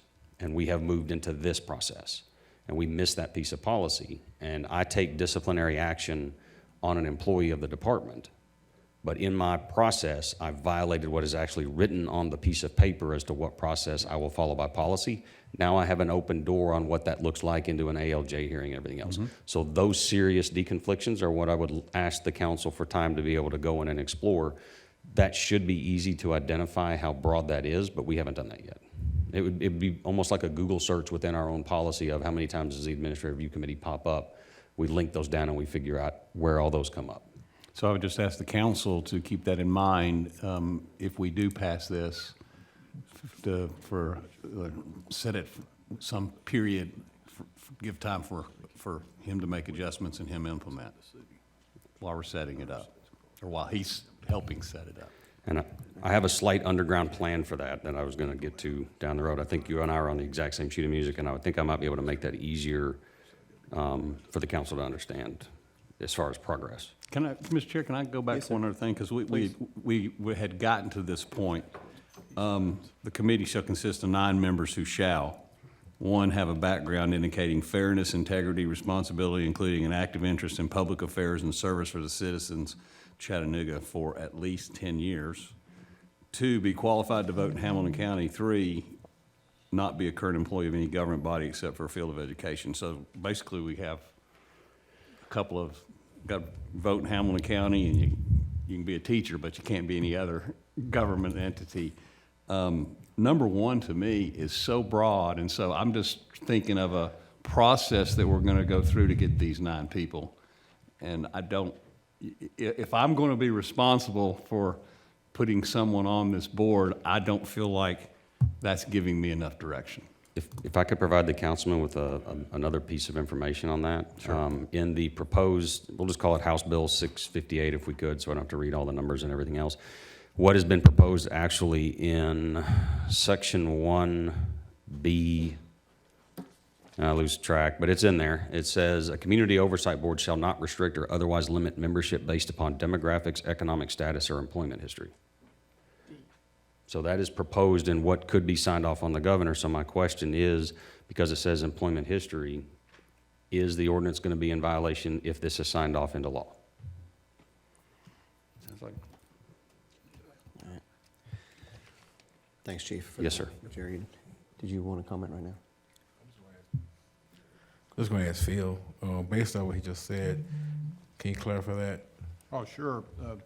It would hopefully be good to have something the governor has signed. That's a good thing. But the aspect of registered voter that is referenced in here also limits that it's supposed to be someone only within the city. So the Hamilton County provision would not work. And the provision about at least any restriction based upon where someone works would not work based upon the current act that's up there. We have to see what the governor signs. This was prepared, and we can reflect what state law provides. And that's where, when we were talking about reflecting it back, we will adhere to X. I think we're going to need to wait until X is confirmed, because there are those little singular points where we need to figure out if we need to deconflict this with what could become TCA. Not to beat the horse again. You want me to continue? Yes, please. Thank you, sir. On page 3, upon recommendation of the majority of the committee or upon its own volition, the city council may remove, and it goes into, members who fail to attend 3 consecutive regular meetings may be considered to have vacated their position and may be replaced as provided herein. It goes further down in the document to put that the committee will meet a minimum of 4 times quarterly, and which months they will meet. Our current ARC meets monthly. So to be able to understand and review and have the process move along so that review and recommendations are timely and relevant, I don't know that the quarterly is going to be sufficient for this group to provide and produce what it needs to. I may be reading off a different copy. It's Is it monthly now, Councilman? 1661. So we did change, that was brought in. Thank you, sir. Okay, and I don't know that I ever was able to get a copy of that. I was out of town, I apologize. I'm unprepared as I thought I was. One question then, since I don't have the current document you may be looking at, the attendance rate, where it was put in that if any member misses 3 consecutive meetings, that they can be removed. My question is, I would also like to see a maximum cap in an annual attendance. So where they can't miss more than 4, or can't miss more than 5 or 6 over the course, or a percentage, because you don't necessarily know what that number is going to be. So can't miss more than 65% of meetings within a 12-month period. Whatever this body believes that is realistic to ask of the individuals who will be doing this for us. But I think there does need to be a standard on attendance, so they understand the importance of what we're asking them to do as well. Hear it again? Okay. Yeah, we discussed that earlier today. We was gonna put in there, we could put that, or we was gonna say, if we see a pattern of someone being absentee, the city council can actually delete that person. Because in most jobs, most people look at patterns. If the pattern starts developing in something else, then we have an option to delete that person. If I could still ask for a number, but maybe you could give yourself some type of discretion relative to exigency. I mean, I really don't want someone punished because one month their child is sick, next month they're sick, pneumonia. Yeah, I'm with you. But I think pattern, what may be a pattern to one council person may not be the same pattern to another council person, and then this body is left to decipher their way through that versus a hard number that says, if you are absent more than this in this, your position is vacated. We're gonna put in at 75%. Okay. All right. Councilman Ledford, do you have a comment on that? So, You said 75. 75% within a time frame. okay, that was my Most of 10, question. 75%. Section 1661, I'm talking about, when I did 12 tick marks on the calendar, I went, well, see, I could do 2 meetings, missed 1, 2 meetings, missed 1, 2 meetings, missed 1, 2 meetings, missed 1. That came up to 4 meetings I can go to and not kicked off. I think we need to up that. The 75% will require out of a 12-month period, if you have 12 meetings, you will need to attend 9 of those. So it's making 3 non-appearances permissive. 4 is grounds for excusal. Yes. Boom. Okay. Thank you, Chair. Go ahead, Chief. Yes, sir, thank you.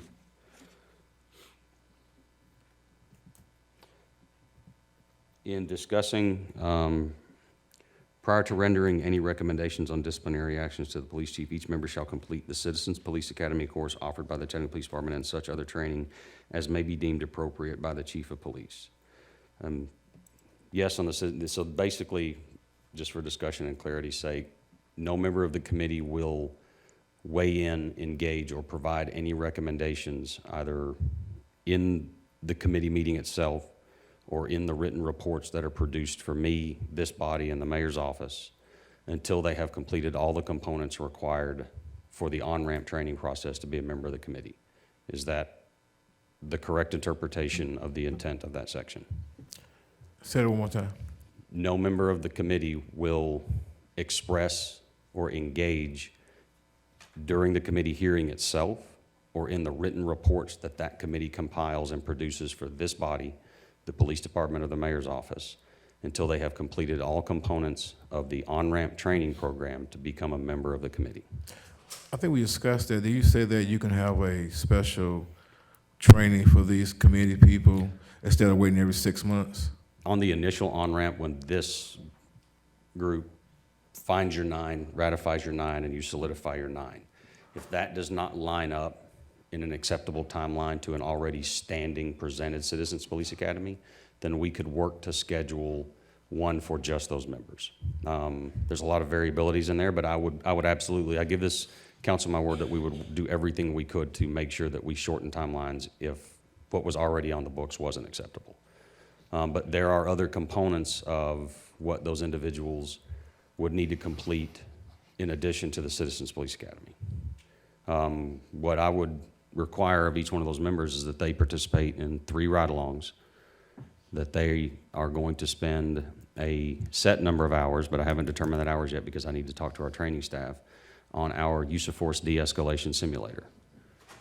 And then each member will also then, because in a part of the instructions in that Citizens Police Academy, exposure, and we will provide sections of our policy and assessment of their absorption and understanding of the sections of policy that they would be giving recommendations and insights on.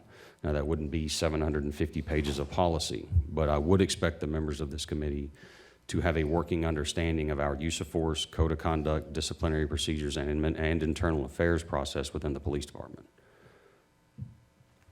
So the question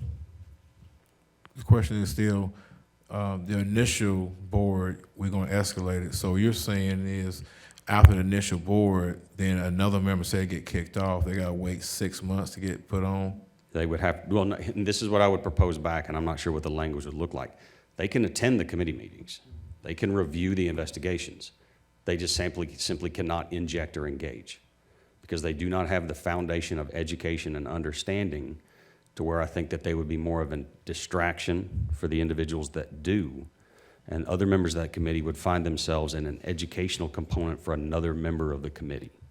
And I don't believe that's fair to the individual that needs to learn that, but I also don't believe it's fair to the committee that you're talking about forming to require them to train their own within while they are on the job.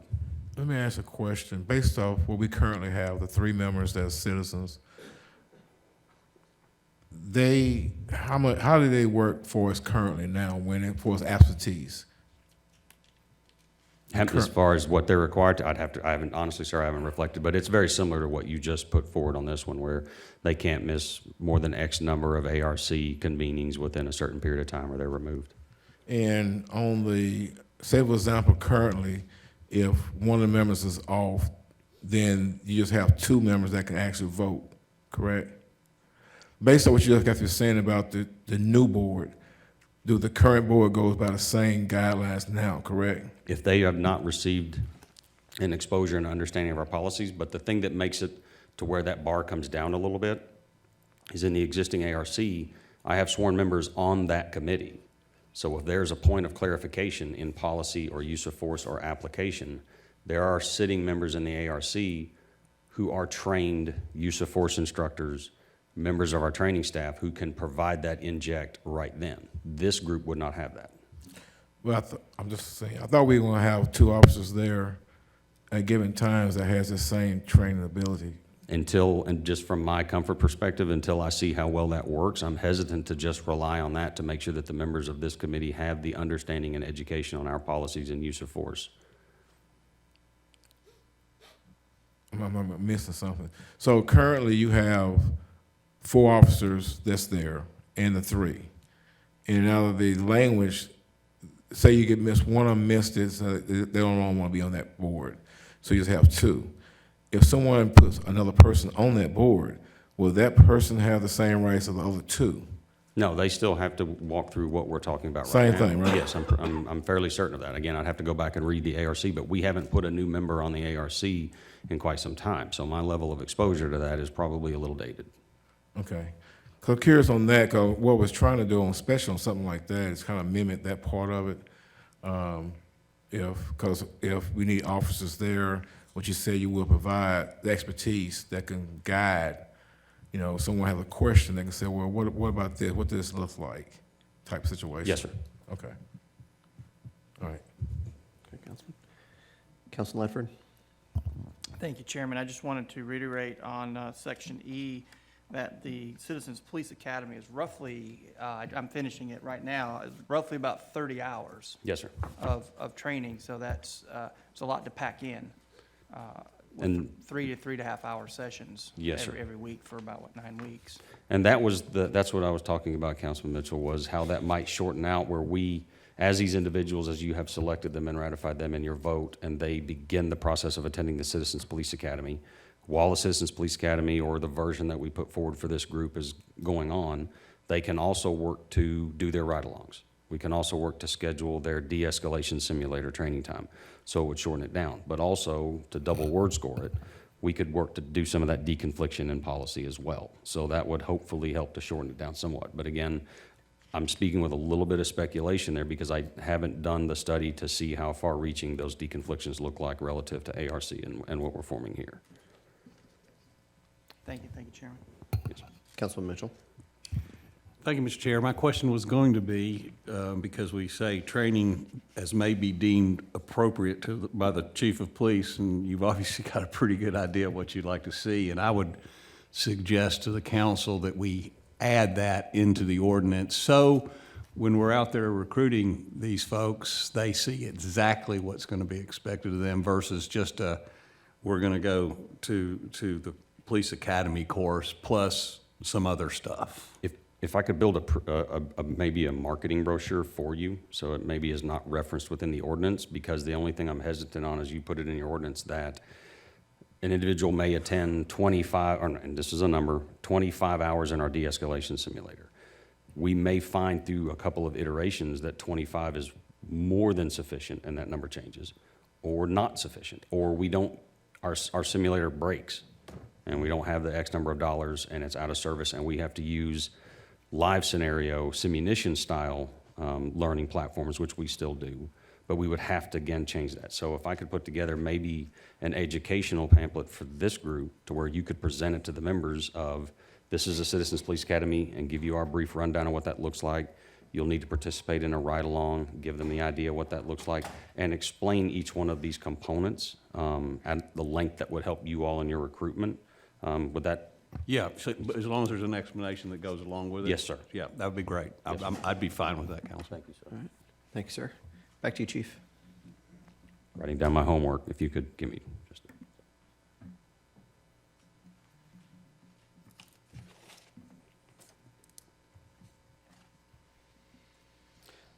In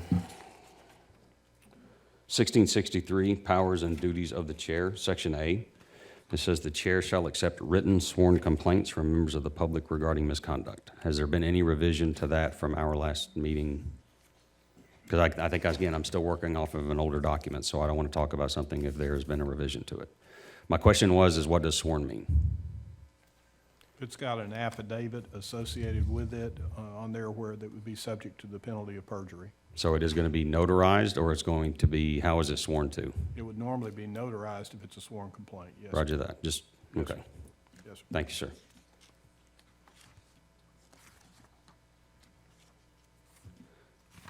This is where policy, our current process rather, kind of goes sideways of what's presented, and Councilman Gilbert and I talked about this, is under 1664 Powers and Duties of the Committee. In B1 down to number 5, if the chief disagrees with the commission's recommended action, he or she must notify the Police Advisory and Review Committee chair in writing of the actions he or she intends to take regarding the case. So the word in there that says if disagrees with, I take that to mean intends to disagree with. The way our process works currently is when we hold a, am I talking too much? No. Did it deconflict out? We also changed that one too, if I'm not mistaken. Well, I didn't know that we had enough clarity to change that one, so I apologize. What did we get it changed to? You got it, Phil. I'm trying to find which section. I'm sorry, we were talking. I understand, sir. It's 1664, Powers and Duties of the Committee, Sorry. Section B, number 5. B5, let's see.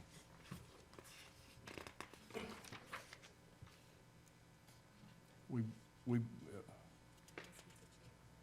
right now, it just says, based upon any specific findings and conclusions of the committee, they have the authority to make recommendations to you, and that's it. They just have the authority to make recommendations designed to improve police policies and activities and to benefit the public. It is not a situation where they can change discipline. And that may be in the different section. What I'm referencing in is where there's some reference in the proposed ordinance that says that if I intend to disagree with the recommendations presented by this group, that I am to notify them so that they, within 5 days, so that they may respond to me within 5 days.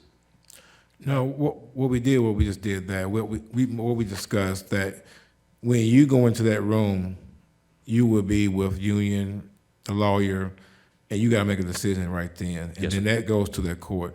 Prior to that, they're gonna make a recommendation to you, and then you make your decision when you get in that room. So we're talking about injecting this body in the exact same part of the process that the ARC currently sits, so that those recommendations are provided within the same Exactly. standing time. You have all the notes in front of you when you go in that room. And specifically, the provisions say the committee has no authority to direct you to alter or impose Roger that. disciplinary action. Yes, Put a big happy black X over what that conflict was. We're past that one. All right. So, thank you, Yes, sir. sir. And I had down in section C below that, it deems necessary to conduct its affairs in furtherance of its mandate, the committee shall have access to all public records of the city of Chattanooga, which are not determined to be confidential under Tennessee law, including those of the Chattanooga Police Department. And that was, just make sure that everyone understands that it's same 504 Yes. restriction down, but also when you get into that, there's going to be the restriction of outstanding criminal investigations outside of our agency. So if we have asked for an outside investigation of the actions of an officer, whether that be the FBI, the TBI, the Hamilton County Sheriff's Office, whatever that is, those also are deemed confidential and cannot be released. So just for everybody, that was more for an educational point to understand. Now also understand that kicks your timeline out on when these things are reviewed as well, because our administrative process doesn't begin until those are generally completed or have reached the conclusion of the investigatory stage and have moved into the litigation stage, which means sometimes we can take action if they do not believe that there will be any further building of that investigative file. So just throwing that out, that 504 is good at governing, but you will also have some of the delays relative to an external other agency law enforcement review. Does that make sense? I even left out the acronyms just to try and shorten that one down for you all. Anything where it is another agency on criminal charges or something to be confidential. In section D, it goes on to the committee will notify complainants when a case they have filed will be heard by the Police Advisory and Review Committee and allow them to provide testimony and answer questions from the Police Advisory and Review Committee. So the intent is that individuals that have brought a complaint and allegation against the police department will have the opportunity to present themselves directly to the Police Advisory and Review Committee and present testimony and statement.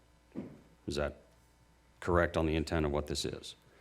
The only thing we need to make sure that we get into, and maybe this is kind of a notification for those individuals, because I do not want an individual that has brought a concern to the city of Chattanooga, whether it be this board, the chair, my department, my internal affairs division.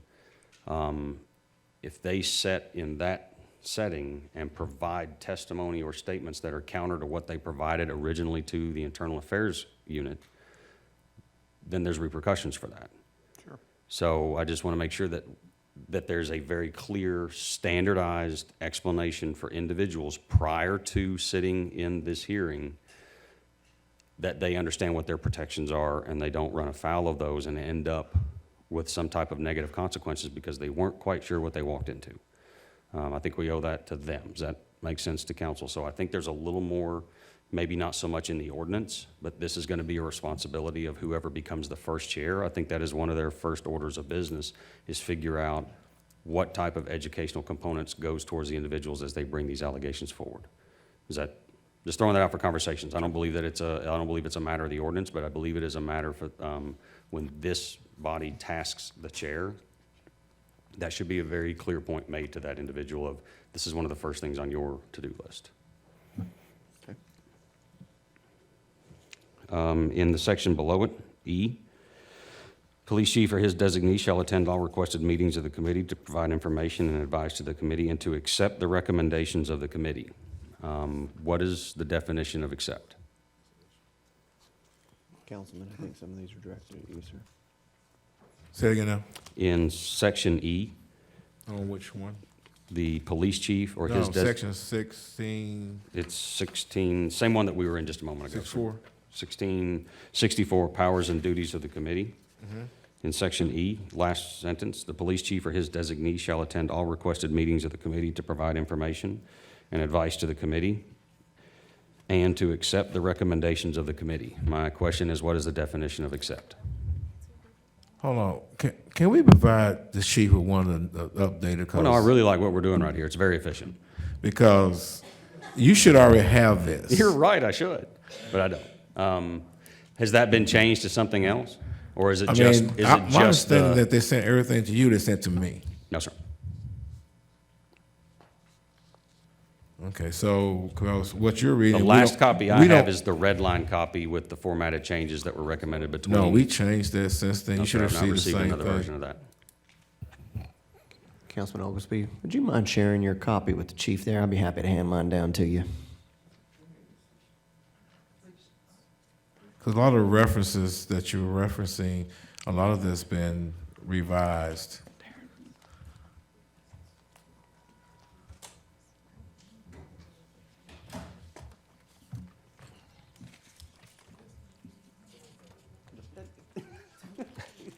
I'm not sure which one.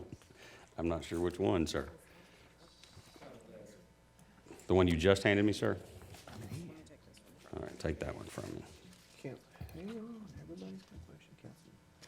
Do you want him to go ahead and ask his question, then you can say. None of these are lining up. Because it's unfair to give him a brand new document and tell him to ask his questions.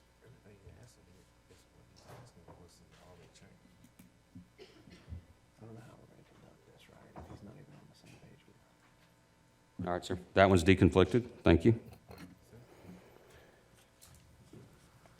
Hey, Chief, while you're looking at that, let me go around. There's a few questions up here. I want to make sure that I'm not missing out on anybody. Councilman Ledford, did you have a direct question, sir? Oh, I did, sir.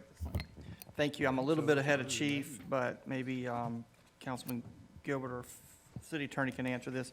1665, under C, regular meetings of the committee shall be held no less than monthly. I think we covered that a little bit earlier. Yes, My sir. question is, where? Have we determined that? We have not, and I guess that is the issue if you're going to be substituting this group as the current ARC, be wherever they've been meeting. Okay, so Yes, that's at the Service Yes. Center. Thank you. Thank you, Chairman. Councilman Byrd, I saw your light, sir. Thank you, Chair. It's just to me, it's the ARC Advisory Review Committee, yes, sir. and the community, the legislation that's in front of us now. Mhm. What would be the difference in if the name on this one was changed to the ARC and presented that the ARC would adapt the things of receiving the 9 appointees from us? Like, it seemed like it's certain little things that need to be addressed where you and Councilman Gilbert may need to sit down and have a conversation.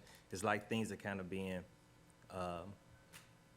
given to you right now, and a lot of the information that you're bringing to us, they have finished or redone. It seemed like you all should have a meeting and we should reconvene this another time, next week, week after next, to where you all can sit down and come up with a better version to where you all are coinciding, because it seemed like the ARC version and what you already have in place, a lot of the tweaks that we're making right now should have been done in a different setting than this setting and presented to us at that time. And it seems like a lot of the work will be different if we changed the names and just added a couple of the viewpoints from this legislation to what you already have in place. I don't. We could potentially use the timeline, I mean, and I don't want to speak for council, but if the understanding and opinion is that we really couldn't solidify this until the state law is solidified, then we do have a timeline out to where we could reconvene and get back together and work through some of the things that we discussed today, present things in a little bit more in a comprehensive manner, and I apologize to the council for that. I thought I was working off the correct document.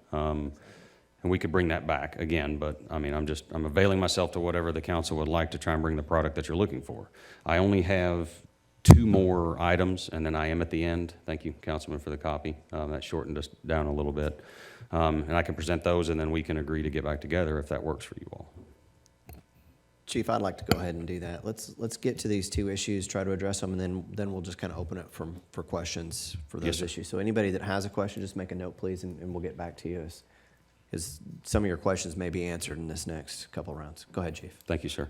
In the last section, 1666 limitations, section A, items 3 and 4, it says, while the complainant, the officers complain of, or any witness is actively engaged in pursuing any remedy provided by the Employee Information Guide of the City of Chattanooga for disciplinary appeals, it says the committee shall not review that investigation. We're out of order. The way this is set up, this committee will review the item before I make a decision, but the employee could not have possibly sought remedy until I've made that decision. So I'm not quite sure what your resolution is for that, because the one following, it says where the complainant has initiated, threatened, or given notice of the intent to initiate civil litigation, which means an ALJ hearing, they would not seek an ALJ hearing until I've given my final disposition, which says that this body could not look at the materials. So if it is, you see what I'm getting? I mean, we've got things out of order here. So maybe that's something Councilman Gilbert and I can get together and work through what that looks like in the process. The concern, I guess, is this requires the committee to not review something while there is a remedy that is under the Employee Information Guide here for disciplinary appeals. It also deals with a outside complainant who may have threatened External litigation, yes.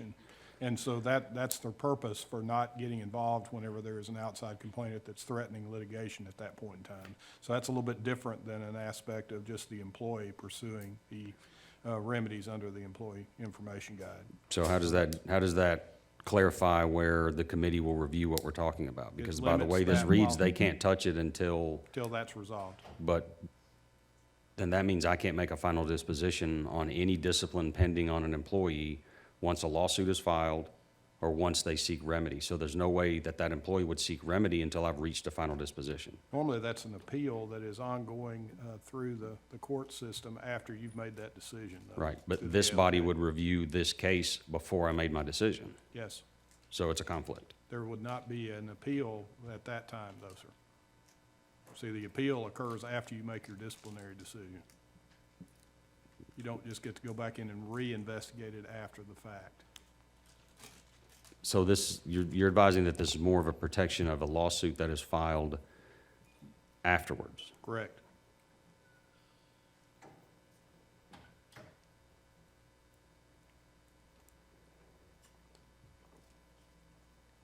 While there's an appeal to an administrative law judge pending. I'm gonna, if it's okay with council, I'm gonna have to read through that one again, because I'm not quite sure I'm understanding the That's fine. distinction. If it's an external lawsuit, why it even references the EIG then? The external lawsuit is the employment appeals process, which is in the Employment Information Guide. There is a procedure for an appeal after you make your decision based upon disciplinary action to an administrative law judge with the state of Tennessee. While that's pending, this body wouldn't be making any more suggestions. And likewise, if there is someone that has threatened or initiated action on a complainant here to an intent to initiate civil litigation, they wouldn't be doing that in public. And but if they fall into the same process and the same slot in the timeline that the ARC, they wouldn't do a secondary review anyway. Right. They wouldn't be in a position or a standing to do that. So the reference almost, I don't want to say it seems redundant, because I think it's applying to a situation that doesn't occur. It wouldn't occur in the process. So I'm having a hard time reconciling why that's even in there if the application of it would never occur. Again, I think that's a conversation point in smaller quarters, if that's okay with council, because I got to work my brain around that one, if that makes sense, council and counselor. Yes, sir.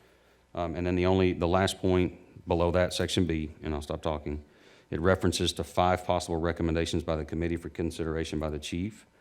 Unfounded, exonerated, not sustained, and sustained. Those 4 are what we currently use for a final disposition within the police department. It's contained in our policy and is part of our training. The 5th, policy failure, is not something we have ever done, nor do we have the understanding, expertise, or training in applying that one. So before that could be a recommendation from the committee, I would also have to set up internal training, and that's a policy change. That's going to change about 4 or 5 different policies in our department to add that to a final disposition, but I'm also going to have to train up all lieutenants and above on what that means. When does it apply? How do we do it? Because, and I'm sure the council is aware, if you attach a policy failure as a final disposition, then you have attached the city in the litigation relative to that incident as an entity. I think qualified immunity at that point is gone.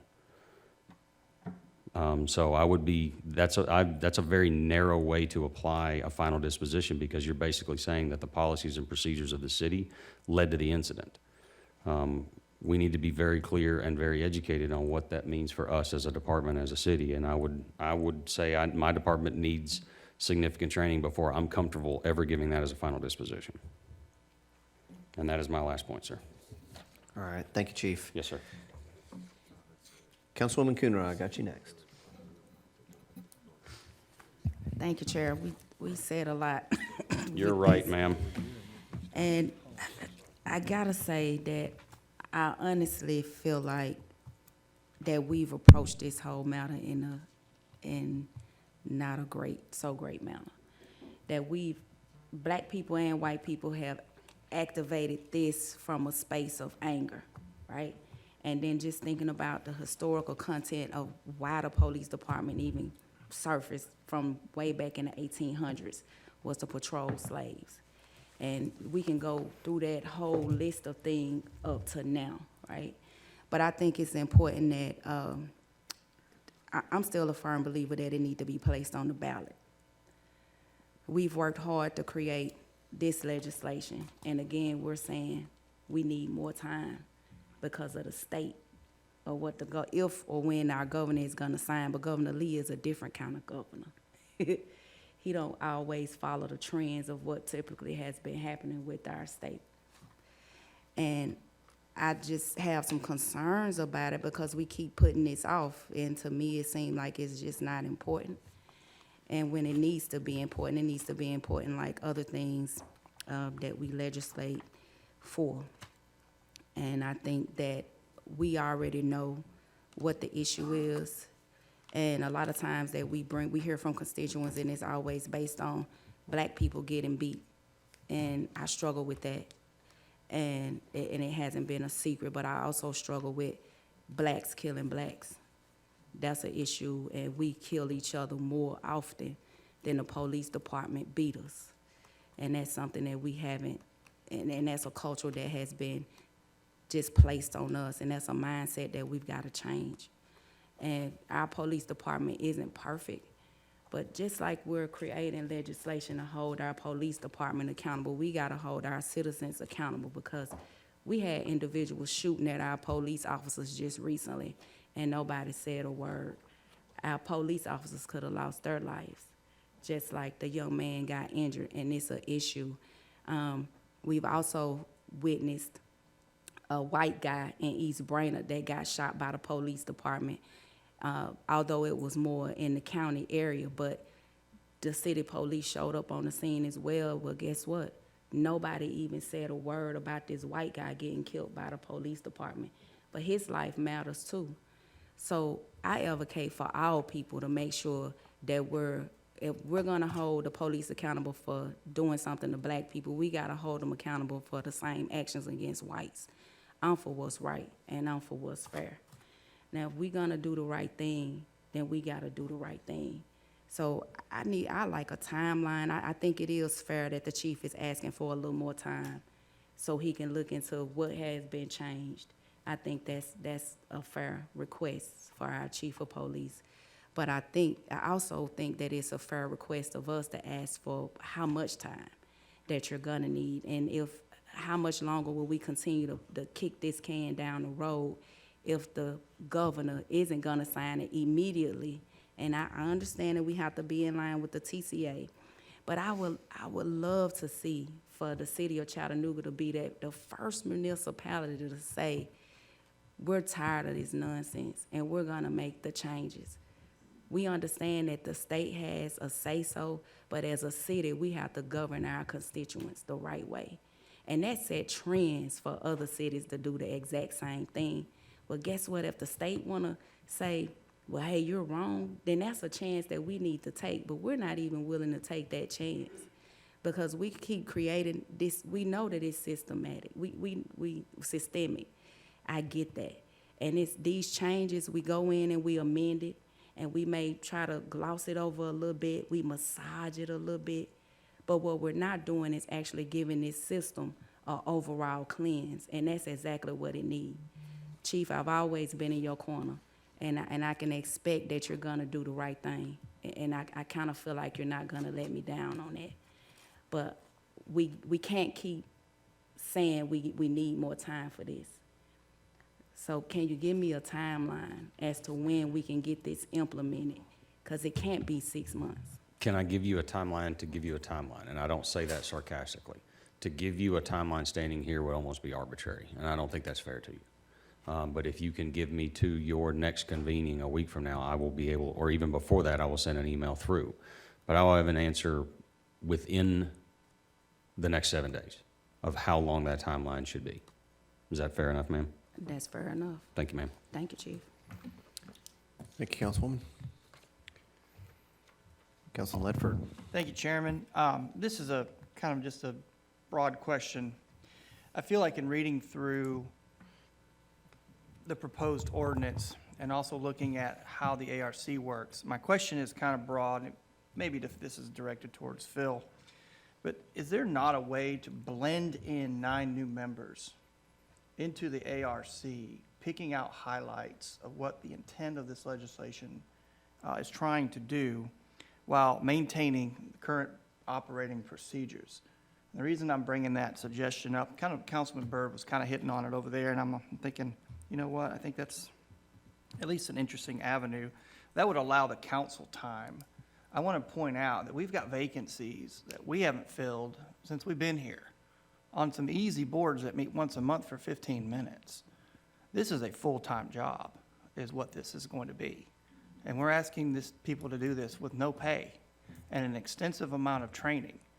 So let's not kid ourselves. We're not gonna go out and find 9 people in 30 days to fill this position. It's not gonna happen. There's a tremendous amount of responsibility here. So my question is just, it's general and it's broad. Is there any way we can continue and then basically ease in strengthening the ARC with 9 members that represent each one of the council members? Maybe it's a moot point, but. We can do that. We are now on version 8 that has been moving back and forth of this ordinance for quite a while. The version copies have been sent out for a while, and we're just trying to work on that. Thank you. Yes, sir. Thank you, Chairman. Sure. Councilman Gilbert.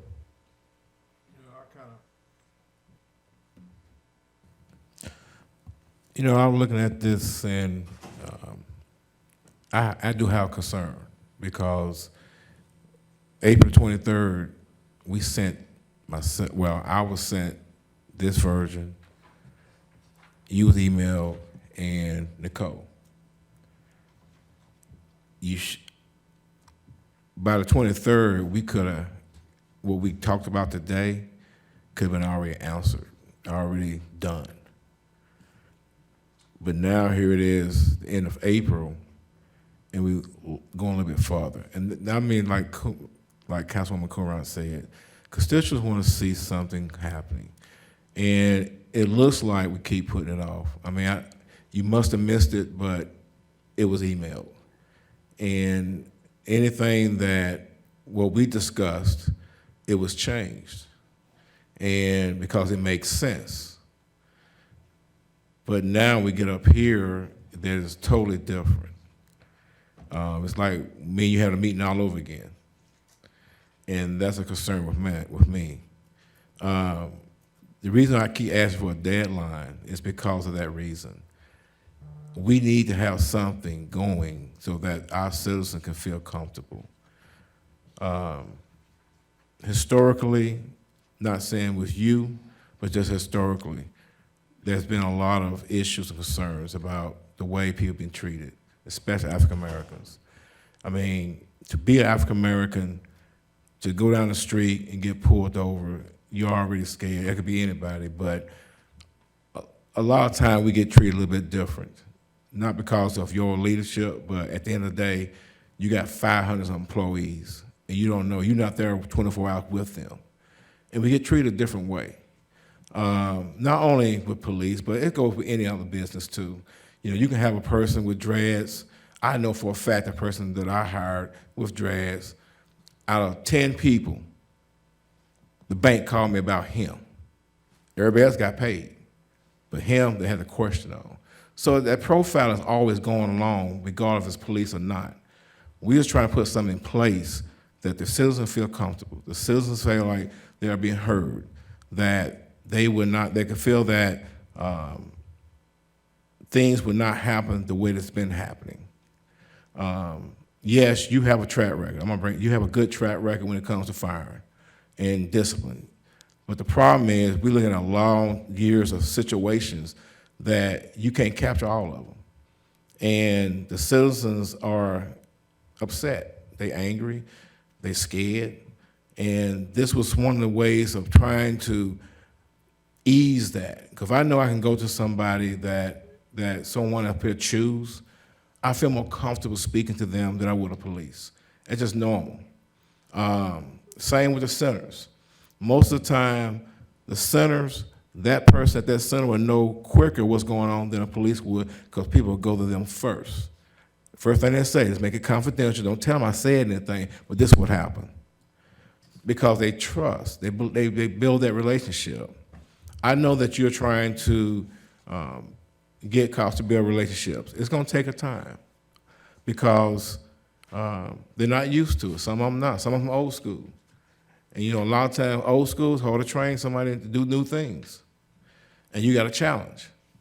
But I think eventually you will hopefully get them on track. Again, you do have a good track record of terminating people that's not following directions. I do have concerns about today because, again, I thought for sure, I even asked the question, did Chief Ryder get this? He got email with you. I said, okay, he got it then. He had any questions? Didn't hear anything from him, so everything on the go. So that's why I kind of feel like some of the communication got left out some kind of way because everything basically what you asked, it was already changed. Some of the questions you might have tonight, they could have been answered a week ago, or 2 weeks ago, almost. And I want the process to go on.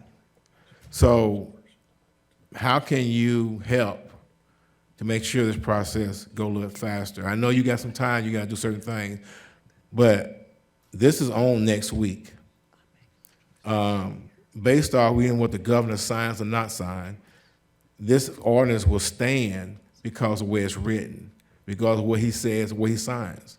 We did it that way because we know it's a possibility some things will change. So how quick could you, and I know I asked this a while ago, that you got to change a lot of policies, but by changing these policies, could this not board be in place because this board got to go through all this training anyway? They got to go through details of the book, I ain't gonna say a book, but almost a book that you're gonna provide to show these are the guidelines, this is what we look at, this is what police look at, so they can understand and read to make a sound decision. I don't wanna hold the process up, but the process is gonna take long anyway, because people gotta learn the process, what you're gonna present to them, they gotta learn what we just put in place, and then start making this sound decisions on what they see and what they get and receive to give to you. At the end of the day, you gotta make that final decision.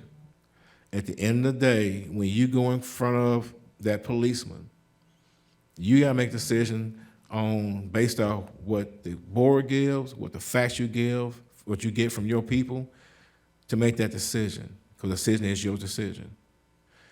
Sometimes it might be that the board might disagree, but at the end of the day, I feel like you'll be able to go back to a board to explain the decision that you made. Because a lot of times people don't understand that the law says one thing, and sometimes that law don't seem like it's fair, because sometimes it's not fair. We need to change some things, but currently, it don't seem that way. And you have to be able to explain to that board, so that board can explain to their constituents, or my constituents, or to me, the decision that you made. So can we kind of, after this, work on pushing it a little bit quicker to make this happen? Because again, I thought you already knew, because you kept asking, referring to certain things, say, wait a minute, where's he at? And you had the old version and not the one that has been corrected that we thought you already had.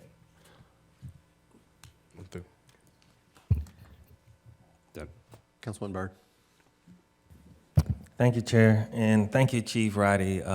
Exceptionally well presented. You tried to answer every question and tried to articulate your policies and how things work. And a lot of part, we're not educated. I remember when we first brought this up, I mentioned that can we start picking people to start the training now? Like, let's start the training. Like, I know I can name 3 people right today that can come and start the training, whether this passes or not, whatever goes on.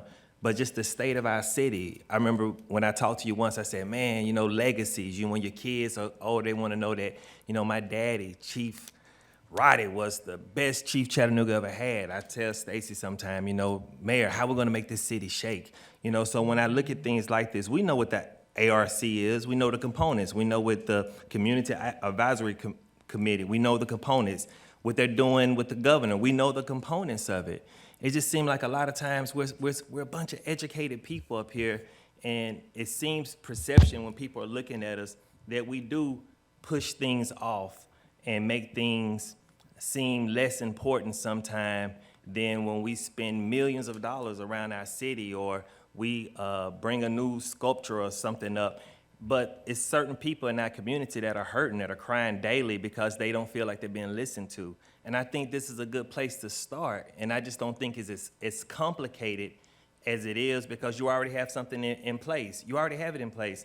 One of the things I've already noticed is that, just one thing is that we didn't pick the people that you have in place, So if we had got the people in line and got them in place and start the training and the ride-alongs and things of this nature, we'll start to produce what we're talking about today. And it just seemed like we just sometimes have a long, drawn-out conversation about something that's super simple, and it comes to Chattanooga, and then when you have the cameras and people listening to us, they say, here we go again. They're not listening. They're not doing it. They're not caring about us. They're not taking heed to what's going on. And next week, if something was to happen in our community, God willing that it doesn't, and it's some misperception there, we up here look like the bad guys, and you're already steamed and looked at as the bad guys as the police department. But now the community a lot of them don't believe in us up here to make some of the sound decisions that they need. And it just seemed like we know the components of everything. It should be super simple for us to merge them and present something to this body and to our constituents that creates balance and make everyone happy. That's my opinion. Thank you, sir. Thank you, Councilman. Chief, I think one of the main action items I heard was that you were going to let us know by next week what a realistic timeline might be. Doesn't mean we'll like it. I hope we do. I hope you do too. I hope it is something that we can definitely be working towards. As many people have commented, we've spent a lot of time on this. We definitely would like to get to a point that it makes the most sense. I think everybody would. And for one, I'm very interested to know what that timeline might look like. Not waiting for somebody else to make a decision, as was pointed out by Councilwoman Coonrod, but ready for us to make our decision. So the best way that you can work that together, I think, is the best way it's going to work for this committee to move forward. And then I'm happy to reconvene, if need be, in another committee as early as next week, if that's what it takes, or the week after, if that's what it takes, to sit down and really go back over the legislation, Chief. So thank you again very much for your time. I don't know why you weren't working off the same copy. So that's definitely made this particular meeting a little bit less efficient for all of us. So in the future, I hope we can make sure that we're all going to be on the same page. And whoever is providing that information, everybody, somehow we managed to get the right copy. So I don't know why you didn't, but we definitely need to make sure that you are kept on the same page since you're the one coming in and presenting to us on this issue. So I just saw another light come on, Chief. Hang on just one moment. Yes, sir. Councilwoman Coonrod. Thank you, Chair. Again, I just want to add, Chief, it's time for us to change the narrative of what's, culturally been happening with or what the community think is happening with our police department. I would like to see if we can get, because I get the emails about if somebody's got shot or if somebody trying to sue us. I would really love to get that email sharing the great things that our police department is doing. Because I'm a firm believer that those things that we speak over our communities, that will continue to happen. And if we don't start speaking positiveness about our police department, then of course all the negativity will continue to flood our communities. And I would love to send out information through my newsletter, post it on my social media sites to highlight all the great things that the police department is doing. Because when you all leave your house, just like when we leave ours, you may or may not return, but anything can happen, right? You're leaving your families to go serve and protect everybody. And I want to make sure that you know that we appreciate you, we value you, and sometimes that's taken for granted. And just the thought of, and this is just personal for me, just the thought of a young black guy shooting at the officer a couple of weeks ago, that really disturbed me. Because I thought about my sister. She could have been, because she patrolled that area. That could have been her getting shot at. It could have been my Mason brothers that serve on the force that could have been getting shot. And I understand the fraternal order of the police, that brotherhood, that sisterhood, because I'm a part of an organization, the Order of Eastern Stars, and I take that to heart when we talking about we have our sisters back. Have our sick, so that's important. I understand that. But again, we gotta start talking positive about it, because that's what's gonna change the narrative of our police department and with the people that's in our community. So if you can send anything that you're doing that's positive, I'd love to share it. Thank you. Yes, ma'am. Thank you, Councilwoman. Councilwoman Burrs, I see your light, ma'am. Yes, sir. Is it on? Let's get back to practical matters. Chief, did you say that you could get up to snuff with the right copy and everything by next week? I'm fully confident I can have the correct copy probably within about 30 minutes. But to have a chance to review it. Yes, ma'am. So if the chief is up with you and you all have a chance to meet, there's two aspects to law. One is passing it and one is implementing it. And I don't know why we can't go ahead and pass it with an implementation schedule. I think what I've heard sitting here is all kinds of reasons why we have to do this or do this differently or do that differently. And it's really not rocket science. It's not that complicated. What we said we were going to do is have a committee of 9 people appointed by the council. If the council want to appoint some people currently on the Citizens Advisory Committee, great, they can do that. We keep doing if, ands, and buts, and all we have to do is go ahead and pass the legislation. It's up to us to go ahead and appoint whomever we want. It may be somebody that's already on the committee or not. There's no way we can run afoul of state law because that's not allowable. So if we go ahead and do what we do and we have to mitigate something because it's not right with state law, then fine. But we have to move. And I see that none of this is immovable. The thing that is a challenge is the chief is trying very hard to be in compliance and to understand what that means. First of all, he needs a proper copy of what we're talking about so that he can know what that means. Once that's done, you're talking about reviewing policy every year anyway, so this would be done anyway. I hear the chief asking rational questions. And we're sitting up here trying to redesign some stuff. And I don't think that's necessary. So, Phil, is it possible to pass the legislation, making sure that the chief and Councilman Gilbert are in accord, they have the same copy, and then put a timeline for implementation? Normally, it would be 2 weeks. It may be a little longer, or we can begin the process of implementation. Yes, oftentimes, y'all, when you're adopting new codes on there, you put an effective date of implementation, and you do that as a specific time frame. You could clearly do that, no problem. All right, so I think we need to move on. We've had all this discussion, and I think we need to start implementing what we've been trying to implement for ages. Chief, I heard nothing but cooperation from you, and I heard very rational legal questions, and some of the things were very unclear. We, I believe, in our discussions in committee, talked with Councilman Gilbert about we wanted 9 people appointed by 9 of us.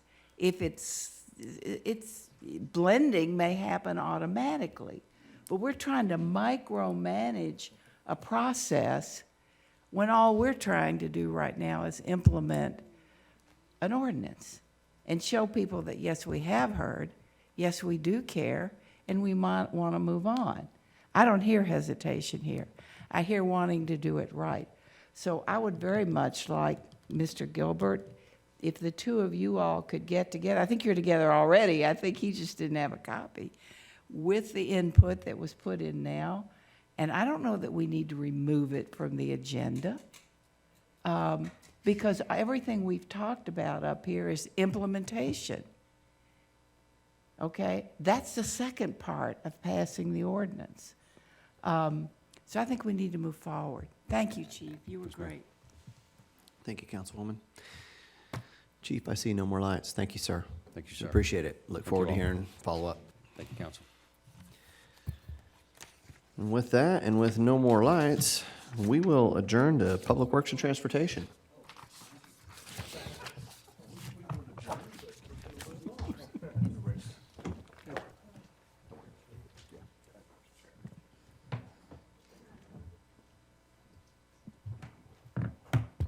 Move the minutes. All those in favor say aye. Thank you. Welcome to the Public Works and Transportation Committee. We're going to start with transportation, Mr. Bailey. And I'm going to ignore everybody's lights. How are you today, sir? I'm fantastic. Thank you, sir. We're going to start with an ordinance on first reading today, 6C. Is that C? Yes, C. An ordinance amending Chattanooga City Code, Part 2, Chapter 26, Section 26.3, relating to operation of vehicles in parks, Chapter 26, Section 26.4, relating to reckless speeds, Chapter 24, Section 24.33, relating to overtaking and passing of vehicles proceeding in the same direction, and Chapter 24, Section 24.511 through 24.523, to establish rules and regulations relating to the operation of the regulation of dockless smalls vehicle sharing program.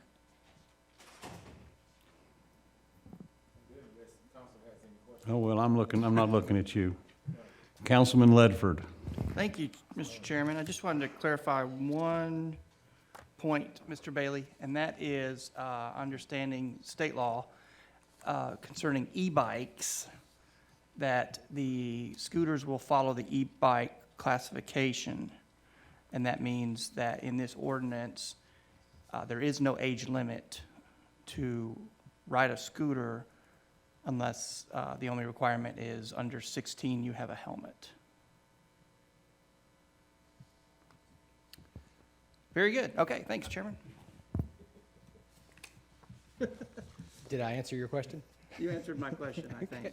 I'm good. Thank you. Okay, thank you. You got any comment on that, Mr. Attorney? We would have to comply with state law regardless in any development of the ordinance here. So if a person was not allowed by state law, then they would be cited. All right. That okay? Thank you. All right, let's move on to Resolution 7F, please. A resolution authorizing the administrator for the Department of Transportation to enter into an agreement with Wiser Consultants LLC for professional services associated with Hamilton Place Boulevard modifications, T18009101, in the amount of $493,381, with a contingency amount of $49,338.10, for a total amount of $542,719.10. Councilman Ledford. Thank you, Chairman. Have been following this project rather closely in collaboration with the TDOT project. But Mr. Bailey, can you give us just the Cliff Notes real quick? Certainly, Mr. Councilman, I was looking for my summary, but I think I've got it fairly well committed to memory. If I miss something, maybe you can prompt me with another Absolutely. question. This is part of our transportation improvement program, which means that it has gone through a number of planning processes led by the Transportation Planning Organization. That's John Bridger and his staff, as well as a board. And that also means that it's eligible for 80% federal funding. So the funds that you'll see on the resolution request form the math should work out there, where local funds are 20% of the total. This is for a consulting contract with Wiser. They did go through the city process of procurement and were selected competitively based on RFQ. We are also doing this project in concert and have an agreement with TDOT that we will complete this project on pace with or better than their project, which is highlighted. This is my diagram. I tried to find a diagram that was appropriate to the level that we're at, and the orange represents the city part of the project, and the red represents the federal part of the project. So the city part of the project is what we're asking for. Obviously, we're just simply coordinating with the highway interchange. Because you may be interested, the highway interchange work is adding a fully functional interchange at that intersection, whereas currently you can only exit southbound from Hamilton Place Boulevard. The improvements will allow you to exit from southbound, exit from northbound, and also enter and exit the same direction, which is a standard to be able to come and go from all directions. It'll significantly relieve existing traffic congestion east-west through the area. And let's see, we are also have an agreement with TDOT to do the construction with them, which I think will have some economies of scale, will save some money, and make the project work better once we get to that point. But this is for the design, the soft costs associated with the engineering firm to do NEPA and design and construction documents. Very good. In district, I've been promoting this as the Goodwin Road Extension. Obviously, this is a very critical part in easing traffic moving east and west through District 4. As if you live in that area, you definitely know what we're dealing with only two main arteries. So this will add a third access point to 75. So thank you, kudos to the city for joining up with TDOT and making this happen. I look forward to this being completed at some point and the chairman cutting me off. Thank you. Thank you. And remember this, it comes around, goes. Good. 7G, please. A resolution authorizing the administrator for the Department of Transportation to enter into an agreement with Mechanic, Inc. for artwork creation services for Phase 2 of the Patton Parkway artwork project in the amount of $300,000. Seeing no lights, H, please. A resolution authorizing the administrator for the Department of Transportation to enter into an agreement with PNC Construction, Inc. relative to contract number D17019201 for construction services associated with Patton Parkway Pedestrian Plaza in the amount of $3,913,688.40, with a contingency amount of $391,368.84, for a total amount of $4,305,057.24. Councilman Byrd. Yes, Blythe, could you give me a overview of this? What is it gonna consist of and what we're gonna be, doing with these quick little overview of these finances that we're gonna be doing? And, how much, do you have on hand the total amount of, money that will be spent on this project from the city? Okay, yes, sir. This also, in the interest of brevity, is a project that came from a number of plans. I won't list them all, but there's at least 3 where the Patton Parkway project was listed. It consists of complete renovation of Patton Parkway, inclusive of the portion of Georgia Avenue and the portion of Lindsay Street that would be the parkway if you extended it in either direction. We also went to the state Tennessee Historical Commission last October to present a petition for waiver to get their approval for removing and replacing the existing war monuments that are currently in the plaza. We got unanimous approval. They were very supportive of the plan. We've had a number of meetings with stakeholders throughout this process, the most recent of which was a public meeting, I think a week ago, or maybe it was 2 weeks ago. Within the last 2 weeks, we had a public meeting that was widely attended. And we have one more meeting with business owners who will be impacted by construction planned for May 15th. The funding question is, there were no questions on the previous item, but that's also, we're managing both of those together. There's an art installation in association with this public improvement project. And as I analyze the money, I include that art funding. Let's see if I get this right. We have, so there's the total construction cost, including art, is roughly $4.3 million. That's, you can see on the resolution form, that is exclusive of contingency. The contingency is roughly $390,000. So I'm excluding contingency just for a moment. The construction cost plus the art is $4.2 million. The committed donations, one major donation has already been appropriated in a previous year budget. The rest have been committed to, and thanks to River City for working with us on those efforts, totals about $1.45 million. So that is basically a ratio of 2 to 1. For every dollar that we spend in public money, there's roughly 50 cents. It's actually a little bit more, but roughly 50 cents that's being spent in private donations. Happy to answer more questions and provide more information to anyone that would like it about that project. I of course, think it's very exciting. Thank you, sir. Councilman Henderson. Blythe, you mentioned the war monument and moving it. It's my understanding that as of right now, there is not a specific permanent location for that monument. Is that correct? Not as a part of this resolution. We did present 3 options to the Tennessee Historical Commission, 2 of which were specific locations that they approved if we choose to go that route.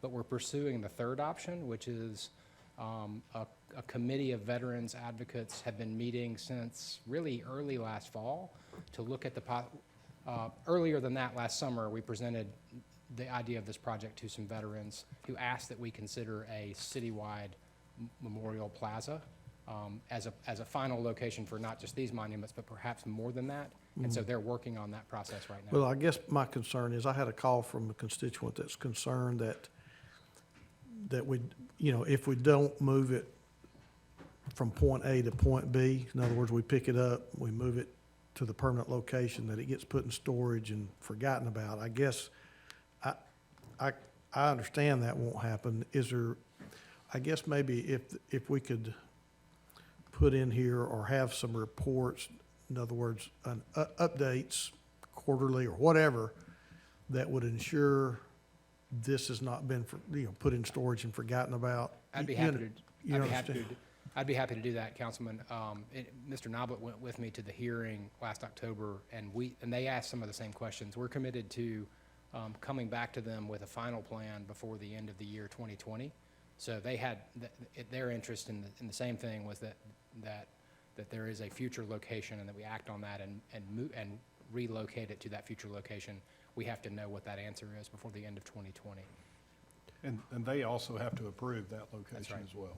Yes. If that's the location we choose, we have to go back and get them to approve. So the can we put some kind of trigger in here that you would report back to this council, at least the progress or the final determination of where that's going? I'd be happy to commit to coming back and giving an update as appropriate. Okay. All right, thank you. Councilperson Burrs. Thank you, Mr. Chair. Blythe, I think I misheard you.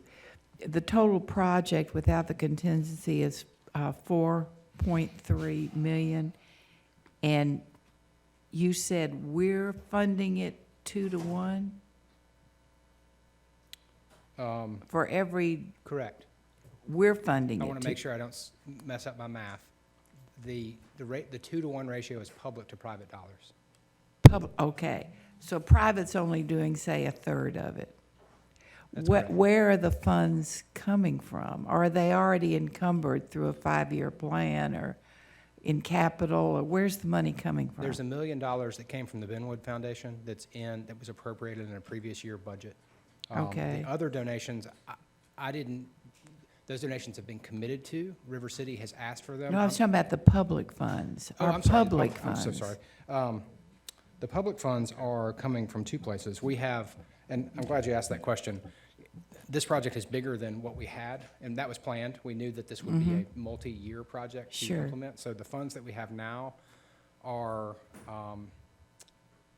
roughly 2.475 million. That's on your resolution request form. That 2.475 includes, that includes the donation, because it's all. Oh, it it's all- does? Yes, ma'am. It's all grouped together. It also Okay. includes an allocation from fiscal year 19 of, I believe, $1.2 million. And then it also includes an allocation from water quality for some elements that we're putting in that benefit water quality. So those 2 cost centers are listed, P20217 and K80147. This resolution does depend on Phase 2 funding, which we have asked for in the fiscal year 20 budget of whatever the difference is, 1.8. It's actually, we've asked for $2 million, but what we list here is the difference, which is 1.83. And the reason there's a difference is because we actually came in. So our we bids came already in have under budget. about $1 million. We're asking about we're taking about $1 million from water quality. No, water quality funds are in the 300,000 range, 325, I believe. Oh, okay. I was under, I'm sorry, I was under the impression we had more private donations. And I was just trying to get hold of what, I'm showing about $1.45 million in private donations, both. so the other 3 million is coming from, The other 3 million. yeah, I've just, We can send you a full breakdown, but essentially for every 2 public dollars, there's 1 private dollar that's leveraged. It's a simple way to say it. There's about $325,000 that comes from water quality funds. The rest is spread over multiple appropriations in the 5-year capital plan. Some you've already voted on, and there's about 1.8 that That's will what have to I be was- voted on next year. But it's still, even with, those are just the breakdowns, but the actual funding ratio is still 1 private is leveraged by 2 public. okay, so is this a correct statement of the, and these are round figures, of the Yeah. about 4.3, we already have 3 something of it, and in the coming capital budget, we're asking for about $1 million more. I'll need to check the million more. I think it may be that we already have 2 million of it, over 2 million. We may already have 2.3 already voted on and in donations secured, and then there's 1.8 outstanding in next year's capital budget. But we're talking basically the same. I just want to be more exact in my math, but yes, ma'am. Okay, thank you. Thank you. Thank you. All right, moving on, we're going to move to next week's resolution, 7D, please. A resolution authorizing the Chattanooga Department of Transportation to erect commemorative secondary street name signs on Hamel Road from North Crescent Club Drive to Cassandra Smith Road, designating said portions of Hamel Road as Officer Nicholas Gallagher Road. I see nothing. That's the last one. Thank you, Mr. Bailey. Thank you, sir. We're going to move on to Public Works, I think. Is there someone here from Public Works that can answer any questions if there happens to be some? Hello, Bill. Okay, we're going to start with resolutions this week. There's only one, 7E. A resolution authorizing the administrator for the Department of Public Works to finalize the first of 2 optional renewals of an agreement with Club Profit Systems to provide city golf courses with a point of sale and tee time reservation system annually for an amount not to exceed $13,000. I see no lights, but I suppose it would be, I mean, I was going to ask you, you know, there was a consultant that came into town to study the golf courses. Do you have any idea about how that went or how it's going, or? I understand that they are working on their draft report, but I don't believe that the department has seen that yet. It's not worth you having to get up, excuse me. All right, thank you. Let's go on to next week's resolution, 7B. A resolution authorizing the award of contract number R15021201 to Clinical Construction of Tennessee, Inc. of Chattanooga, Tennessee Parks ADA improvements for the contract amount of $562,319.54 with a contingency amount of $56,232 for an amount not to exceed $618,551.54, subject to availability of funds. See no lights, okay. C, please. A resolution authorizing the award of contract number Y190020201 to JDH Company, Inc. of Chattanooga, Tennessee, replacement roofing system for Hicks and YFD Center in the amount of $244,513 with a contingency amount of $24,000 for an amount not to exceed $268,513. No lights. We are adjourned till 6 o'clock. It was my pleasure. Thank you. I'll set a date for me to sit down. Okay. This week. Okay. Sure. You know, it's funny. I've got those a little bit right there.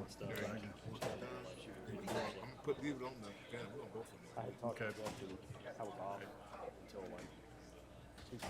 Let me get my calendar. Now, my opinion, It's just a way to have more time while the